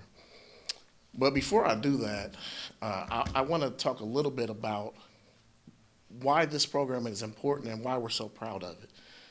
As Nana talked about, when in 2017 and even before that, when Elder Price and herself and Dorsey and everybody was trying to figure out what we could do to build a pipeline, or what could we do to give opportunities to people that were disadvantaged and had usually not had these opportunities, what kind of program would we be able to design? Or what could we do? It wasn't always a smooth and easy road. You know, there were hard conversations, there were difficult conversations, and there still are. One of the things I'm most proud about when I speak about Building Futures around the country and people talk about replicating the program, I talk about what we've seen from our elected officials and our leaders. Because Building Futures has provided opportunities for our graduates, but it's also a role model program for what can happen when leadership puts the community first. When these conversations, and they were hard conversations, there was mistrust, to be honest with you. You know, the community and the African American community and the minority community and the unions had a history of mistrust, and we had to deal with that. But what happened is when we all got in that room and we decided to put our heads down and figure out what would be best for the community, what would be best for the people that we were hoping to help, Building Futures is what came out of that. And it's not lost on me, and I don't want it to be lost on you, that since this program started, in our country and in our community, there's been a lot of forces that have tried to divide us. But if you look around and you look at the leadership and you look at the support that we've been able to have and the lives that we've been able to change, that support has come from any number of different places. So it shows that when we put our minds together and we work for the good of each other and for the good of the community, we can do anything we want to do. And so that's one thing that I've taken from Building Futures outside of the lives we've changed. It's a role model program to show that when people get in a room and decide that we're going to do what's best for each other, success can come from that, no matter if we're Democrat, Republican, black, white, women, or man, or whatever. So that's one thing that I don't want to be lost on what we've done here. Now I'll talk about some of the numbers. Everybody likes to hear numbers, and I like to give them because we have some good ones. Building Futures, since 2017, our graduation rate is 92%. 92%. We place 88%. 88% of our graduates are in a union apprenticeship and at work.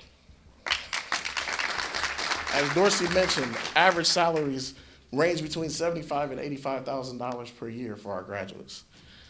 And we do this in 12 weeks.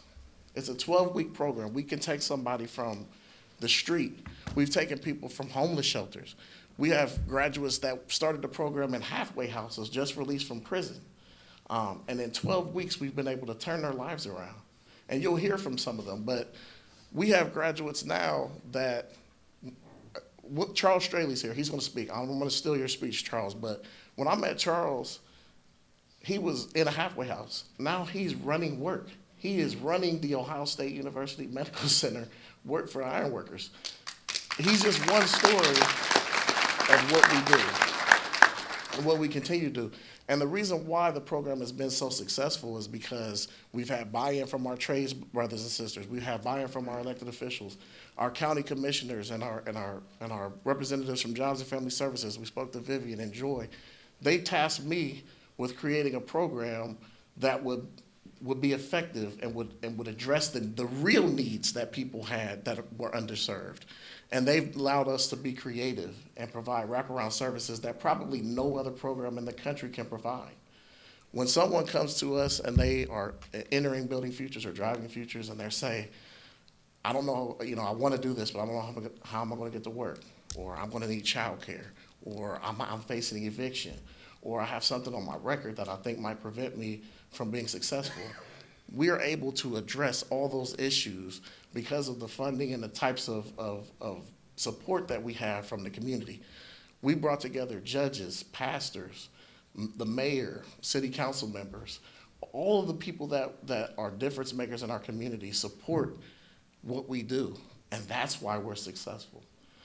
So I just want to, from my point of view, I talk about the program because it's a program that was born out of heart. It was born out of a need to want to address an issue that everyone saw, not only developing a pipeline because we knew work was coming, but also developing a pipeline that will provide opportunities for the people of Franklin County and Columbus and Central Ohio. We want to replicate that throughout the country because we know it works. But one of the things that we have to replicate is to get people to be on the same page, to be able to sit down and listen to each other and be able to have honest conversations for the benefit of the community. And that's what Building Futures has shown me, and that's what we want to show the rest of the world. So I appreciate all of the support. I appreciate Dorsey, like I said, the commissioners, the mayor, Jobs and Family Services, because without everyone reaching around each other and supporting this program, the success that we have would be possible. And we look forward to continuing to grow, be innovative, create new programs. As we said, we started with Building Futures. Now we have Driving Futures. Now we have County Futures. We're providing opportunities in all kinds of different places for the members of our community because everyone in this room was behind it and supported it, and we were all on the same page. So I stand here to tell you a little bit about Building Futures, but also to stand here and appreciate everyone that's here that supported us from the beginning and that continues to support us. So thank you, everyone. I hope that wasn't too long. I know I'm long.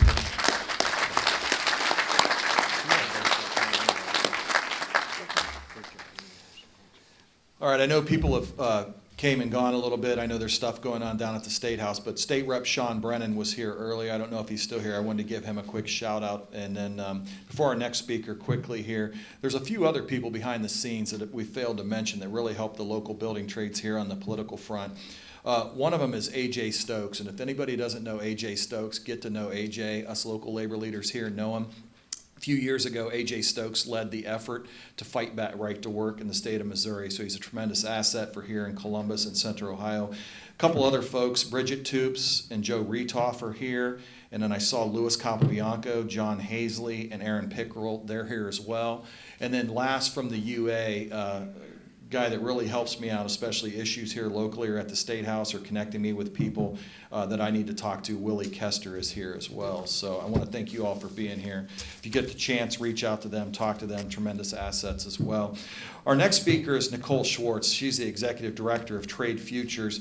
Her dedication, leadership to apprenticeship readiness programs, apprenticeships, and workforce development is key. She's been a tremendous help for Leland Bass and for Kelly as they work to secure funding, not only for here locally, but throughout the state to help increase and expand building futures and apprenticeship readiness, but also work with retention grants so that we can retain the apprentices that we're getting to make sure they stay on that direct path to the middle class. So, Nicole Schwartz.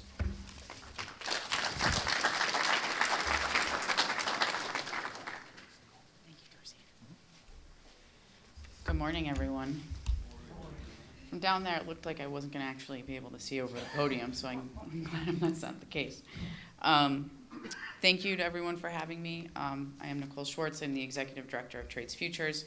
It's a new 501c3 stood up by the building trades and their contractor partners to expand pathways into registered apprenticeship in the building and construction trades, specifically for underserved communities. And we're here today in Columbus to shine a light, which I use that phrase, but it's kind of clear that you all are shining up your own light here on the hard work that you're doing.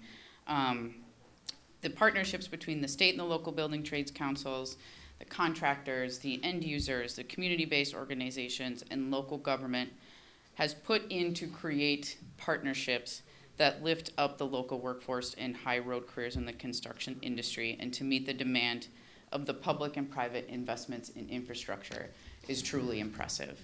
And we really hope that what we can do moving forward at Trades Futures is to expand the hard work that has been done here in Columbus and Ohio and help other states and local communities do what you all have done here in their home. And you know, the word partnership, collaboration has been mentioned several times today by just about everyone who's come up here. But it is just such a key part of the partnership that it's such a key part of this work. And without it, it's really, I think you can see it's a puzzle that doesn't have all of its pieces.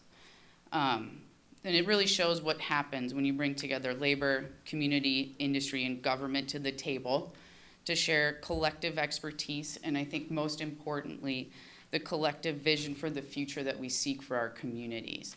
And I think that that's something that's been echoed by everyone who's come up here, is that this is, everyone wants us to move forward, and bringing us all together and sharing our expertise is something that is really powerful in these partnerships and powerful in apprenticeship readiness programs. We say it, anybody who asks us the questions, that's the key piece to an apprenticeship readiness program, is a strong stakeholders table and people who are really willing to have the hard conversations to move the ball forward. So we have an exemplary model here. We're really going to try to replicate this across the United States. And it was recently announced that Trades Futures has been awarded in a cooperative agreement with the Department of Labor with the, in conjunction with the National Urban League to expand apprenticeship readiness programs across the country. So we're really hoping to take the successes here, the best practices, the lessons learned, and help other programs and communities do the same thing at home. This is the once-in-a-lifetime opportunity that we have here, and I don't think that's lost on anyone. And it's really momentous. It feels really different to be a part of this type of moment. I don't think that any of us will have an opportunity like this at any other point in our future. So thank you for having me. I'm really excited about the work that we can do together. And yes, thank you.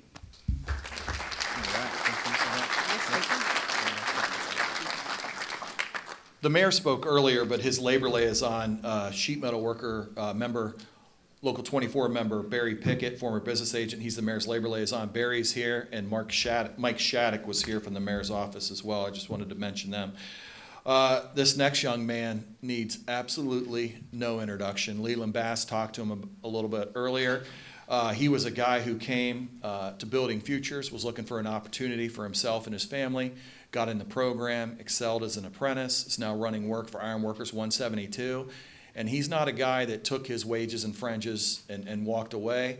He is giving back to the program and to the community. He is currently on staff as a teacher for Building Futures, and he is a tremendous asset to the students coming and a role model for them, and has really helped a lot of those young people.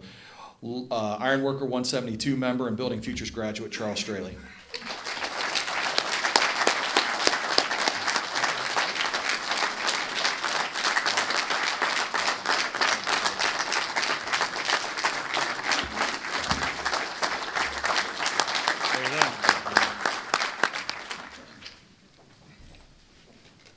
Thank you. And as my life changed, I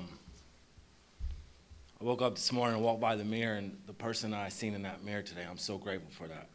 Thank you, guys. Thank you for the Local 172 Ironworkers. It's not every day that you go to a job interview and you tell them that you struggled with drugs and alcohol, and that you've been to prison twice and in and out of jails and stuff like that, and they hire you. You know, so I want to give a shout out to Neil, Todd, Jeremy, Rob. You know, they've done a lot for me to help me make it to this point. You know, I want to give a shout out to Building Futures. To grow up on the west side of Columbus and be taken away from my biological family at a very young age, to go into foster care and in and out of homes, to be in the streets, be part of the opioid epidemic. You know, I was an everyday IV user. To be in the prison systems, in and out of jails, be homeless, panhandling. To be in a sober house, to finally meet this man, Leland Bass. Leland Bass said, give me a shot, give me an opportunity. You meet me halfway and I'll meet you the other half. Trust in me and we'll get you there. Never had to have a license, never had a car, never had a career, never had none of that. Went and did this 12-week program, and we got busy. Got real busy. It got real quick. Taught me things like show up, be accountable, be a leader. My life has completely changed today. This is a miracle. I don't only have a career, I don't only have insurance, I don't only have benefits. I run work. I'm a family man. I just had a son. I'm engaged today.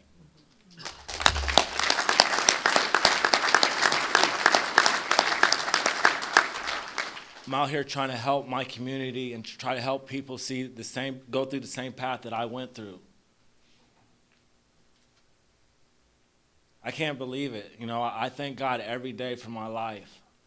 Thank you so much, Leland. Thank you so much, Dorsey. Thank you so much, Nana. Thank you so much, everybody. You know, you guys hear the stories, you hear this and you hear that.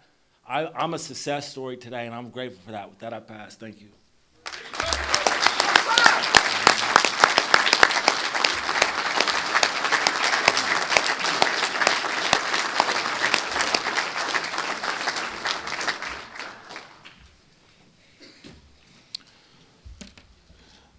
All right, our final speaker for the day is a journey person with Sheet Metal Workers Local 24. She's a role model for all young women who have came through apprenticeship programs and is definitely somebody who is giving back.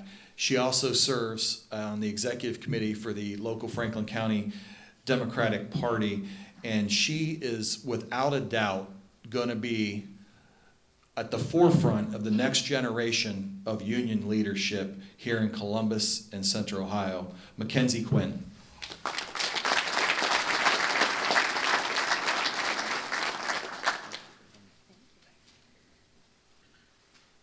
Thank you, Dorsey. That's very high praise.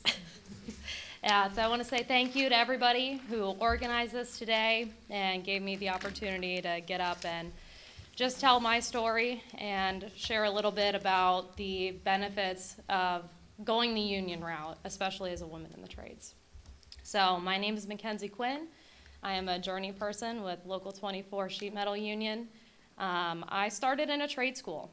So I entered a welding program. I didn't know what I wanted to do with myself at the time. College didn't feel like the right route, and I wanted to work with my hands, and I just wanted to build things. So I started the welding program, and from there I got a job, and it was a non-union job.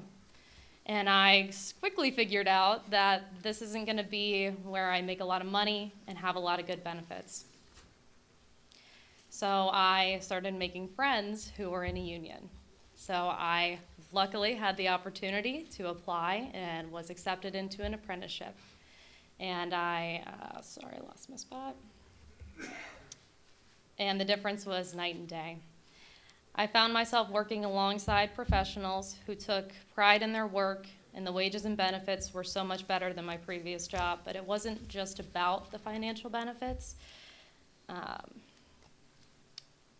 It was about a community as well. There is so much to be gained from being in a union. It's a brotherhood and it's a sisterhood, and they take care of you, and it's a career. It's not a job. It's a completely different game. You have a very low ceiling when you're working in a non-union job. There's not a lot of opportunities for you to take, but in a union, you could be a multitude of things. You can be a business agent, a business manager, project managers. Your opportunities are endless, and it's up to you what you want to do with that trade. As a part of the union, I began to understand the importance of collective bargaining for fair wages and benefits. It wasn't something I understood when you're non-union. It's more, you go ask for your money and hopefully they'll pay you. Being a woman in the building trades has come with its own unique challenges, of course, but I have found that the benefits far outweigh it. One of the most important benefits of being a union member is the protection it provides against discrimination. This is especially crucial for women who have historically faced gender-based discrimination in the workplace. This means that we can feel safe and secure in our jobs, knowing that we have the support of our union if we experience harassment or discrimination. And on the subject of discrimination is wage discrimination, which was something that I did face when I was non-union. And I quickly realized, because we weren't supposed to talk about how much we made, and then we started talking to each other, and I'm like, wow, I'm being paid far less than my male counterparts. So in a union, we are all equal and protected. The most exciting part of my journey has been the opportunities for growth and the development that has come my way. I've been able to work on some incredible projects alongside very skilled workers, and I've become more confident in my own abilities as a sheet metal worker. Despite being a young woman, the more you show them what you can do, the more respect you're gonna gain, and you can continue to just go higher and higher and higher. I am now proud to say that I'm an instructor for our new apprentices. This is my first year on, and I've loved every minute of it. Thank you. I have the opportunity to help teach and train the next generation of sheet metal workers, which is both inspiring and rewarding. It feels like I've come full circle since my own time of being in a trade school and being taught my craft. I want to stress the importance of education, perseverance, and finding the right opportunities in your career. For me, being a part of a union was the key to unlocking those opportunities and finding success in my field. As a woman, I hope my journey can inspire others to overcome challenges that they may face in the building trades and to never stop learning and growing in their craft. In conclusion, I just wanted to add a few words about the growth that I've seen of work in our city. I am very excited about the big jobs that are coming up. We have many opportunities that they offer for those who are willing to work hard, and learn new skills. We're seeing developments in construction, manufacturing, and other industries. And I believe that this is a great time to be a part of the building trades in Columbus. With the right training and education, anyone can find success in these fields. And I am proud to be a part of a union that is dedicated to supporting its members and helping them achieve their goals. So let's work together to build a brighter future for our city and for ourselves. Thank you. Good job.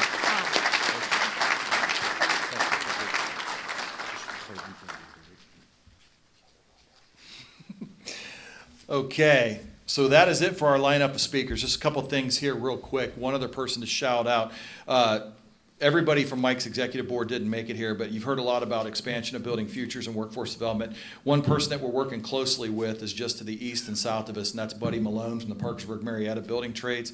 He is here. We talked about opportunities. We're going to end on a few things here real quick. Nick Hamilton and Ashley Lahacki, they are in the back. They represent IBW 1105. I know that they're expanding their apprenticeship to get more members to meet the manpower needs. Obviously, we're here at 189, where you guys are going to tour the training center next door, 11,000 square feet. They have undertaken a building expansion where they're building a new building, and they're going to quadruple their training space to 44,000 square feet. The iron workers who we've talked about are doubling their training space and size. Sheet metal workers who are here, they're looking at doubling their apprenticeship numbers as well. So in conclusion, this is a good way to wrap up, there are incredible opportunities in Columbus and Central Ohio in the building trades. Sister, brother, niece, nephew, cousin, you know anybody out there who is not making a middle-class income with wages and benefits, have them go to our website, columbusconstruction.org. They can also follow us on Twitter or Facebook at Build Central OH to learn about all these opportunities. 189 training director is in the back corner. He's going to be starting our tours. We'll also have pictures and photos and stuff. And I want to thank everybody for being here. And again, thanks to 189 for a very gracious host. It's hard to get wedged in here with this guy and that, but I want to end this. Sean, get up here. I want you just to comment on what you saw today. We were honored when North American Building Trades reached out to us and wanted to do this kickoff tour, but I want his feedback here. And then if you would just stick around for a picture of me and you, and we might get Dorsey in here. I don't know. We'll see, but please. Well, I mean, this is exactly what we're talking about. This collaboration, okay, this partnerships that are being built, dealing with, you know, old wounds that need to be healed, embracing the opportunity, that old saying that a rising tide lifts all boats, and making sure all boats are lifted. Inspiring stories that we just heard from our last two speakers. I mean, my team will tell you at this point in my career, that's what gets me up at night. And they hate it when I always refer to this person, but I always think about this person. When Sam Lyons mentioned we put in a program at Plant Vogel, you know, a dozen years ago, and in Waynesboro County, one of the poorest counties in Georgia, we got our first cohort, apprenticeship readiness class, and when the class graduated, I think there were 16 of them that made it all the way through the class, and they selected a spokesman for their class for the little graduation ceremony that we had. And the woman's name was Dawn Benitez. Dawn Benitez was a decorated Iraqi war vet who was living in her car with her daughter, who today is making $150,000 as a highly skilled ironworker general foreman who's not only taking care of her family, but her extended family. That's what this is all about. There's enough for everybody in this country. We have great project sponsors, large and small, across Columbus, across Ohio, across this country, who want to do the right thing, don't always know how to engage with us or participate with us. But you've set the model. You've set the model of how you do this, how you put these big tables together, how you figure out problems, okay, and how you help the least amongst us. And I will tell you, you know, something that I've told at dinner last night, and I don't care what your politics are, okay, because I'm a registered independent.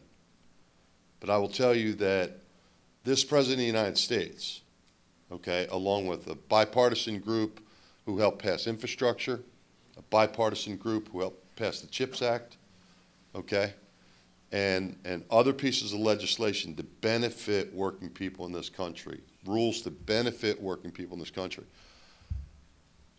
When I had private time with the President, and I just thank them on our membership and their families' behalf, whether they voted for him or not, He only ever asked of one thing. He puts his hands on my shoulder and he looks me dead in the eye. He says, I only want one thing from you. I want one thing from the building trades.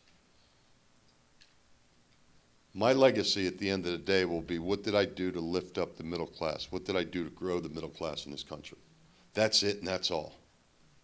And I want you to use your training infrastructure. I want you to use your expertise. I want you to use all the tools at your disposal to reach into every community in this country that hasn't had a lot of opportunity, sometimes in generations, have gotten off track, haven't been treated fairly. I want the building trades, and I want your contractors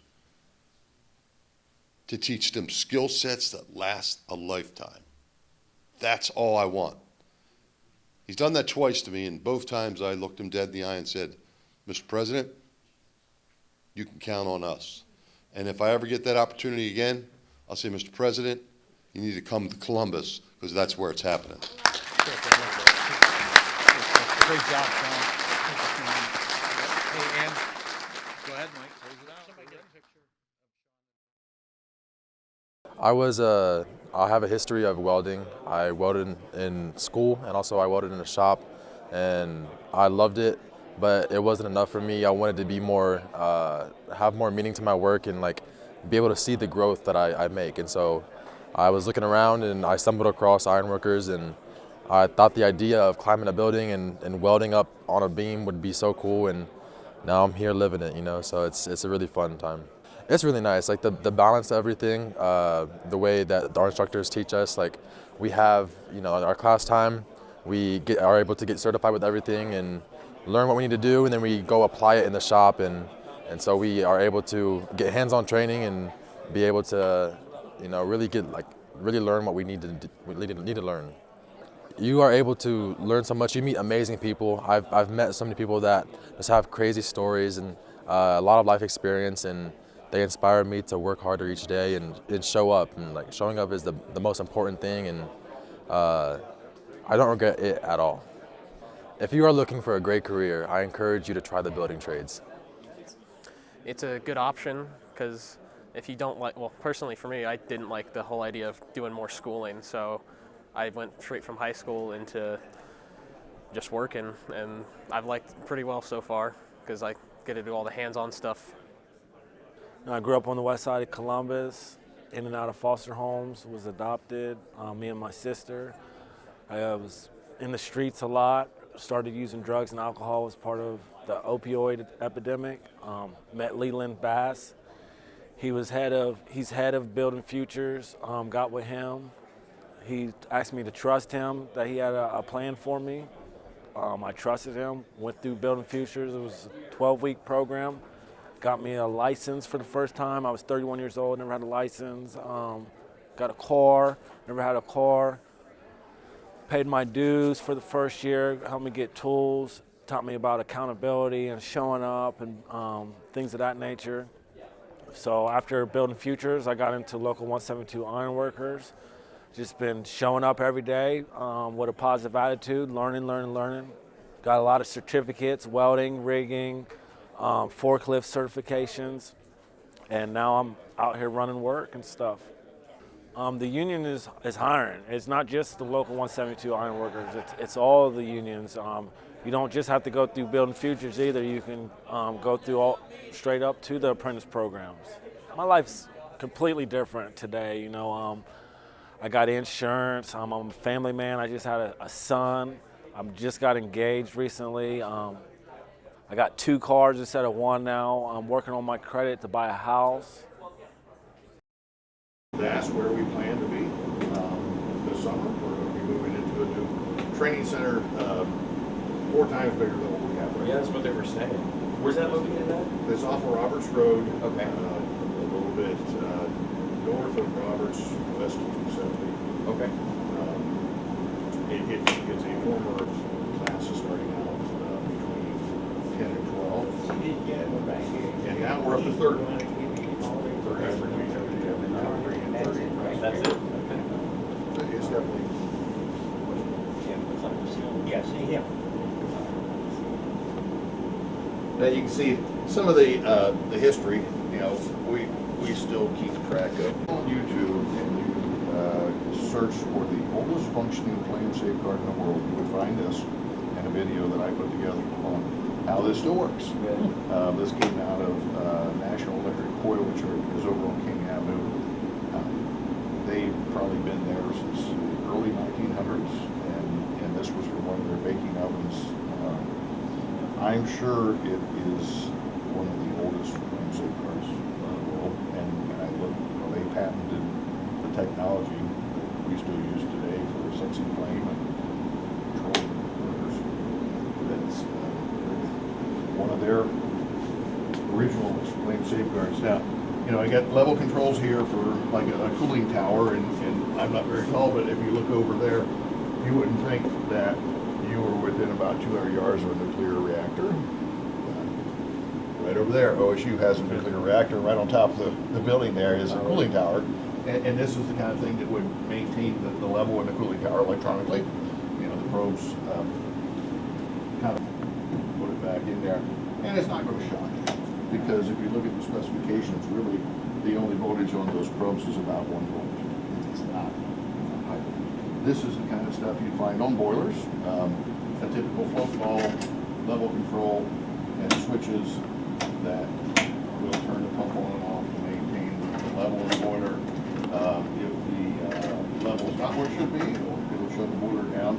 And then there's electronic versions of the same thing, as long as the level is up to the probe right here, which kind of looks like a spark plug. Just conductivity of the water. In case you have too much water in there and it gets up too high and doesn't spill out. What are you doing? Good. All right. Yeah. Thank you. Great job. Glad you got some new guys. Yeah. Have a good day. Thank you. Oh my God. Thank you for that. This is how you light a boiler. This is all the components required to light a boiler. And we teach how to turn on, turn off, and safely control boilers. So that's all the safety controls, the low water cutoff, the temperature control, the flame safeguard, all those things are involved in making sure that when you service and work on a boiler, it's going to be safe, and you're going to be safe, and the building occupants are going to be. Well, it's nice to see it all together. Yes. It's been a long time. Yeah, we're starting our 7th class on Monday. It's awesome. Yep. Same with this year. We just started this program in December. Maybe up to 25 so far. So we're kind of limited on our class days. Yes. Yeah, we've a lot of people in this class have thousands and thousands of dollars. Yeah. I wanted to ask what your experience was being here. Very excited. Just so I can think. Yep. You guys came down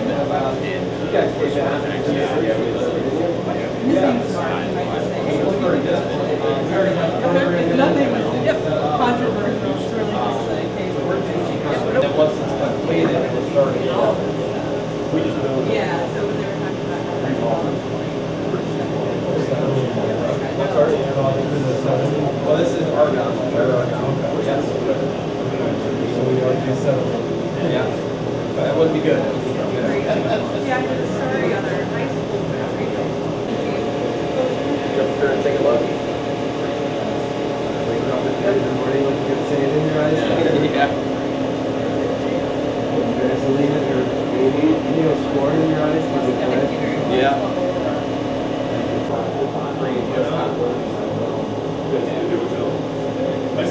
And this is all water cooled, so it's not going to get crazy hot. Just the material will warm up. Yeah. So yeah.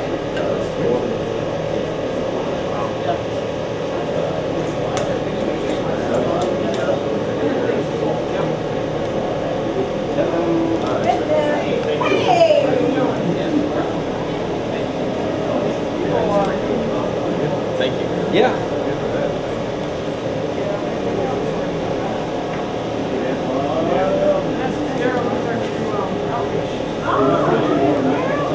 There it is.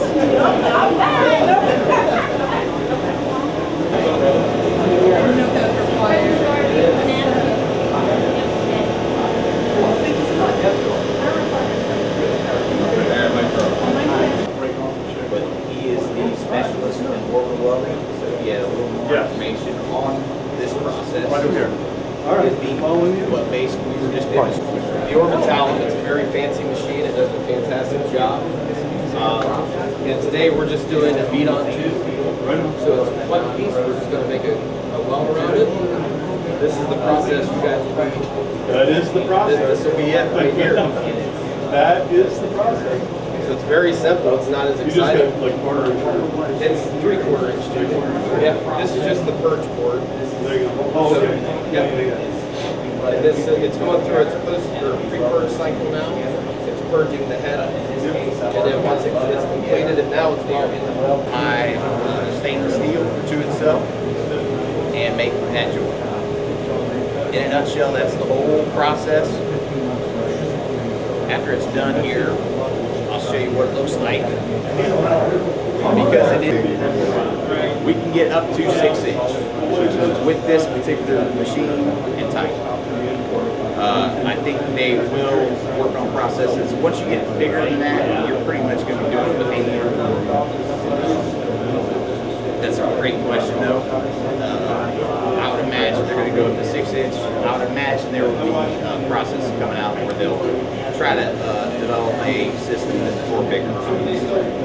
But now weld is done. And I'll just give you, I'll show you what it looks like here.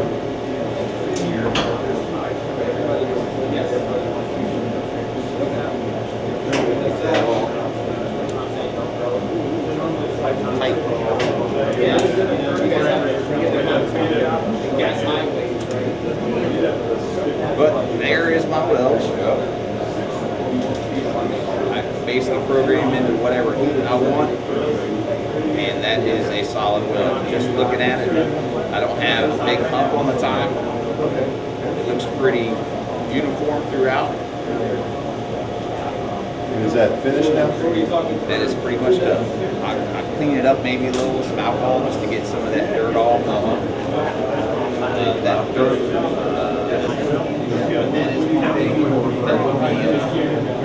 See you, man. Take care.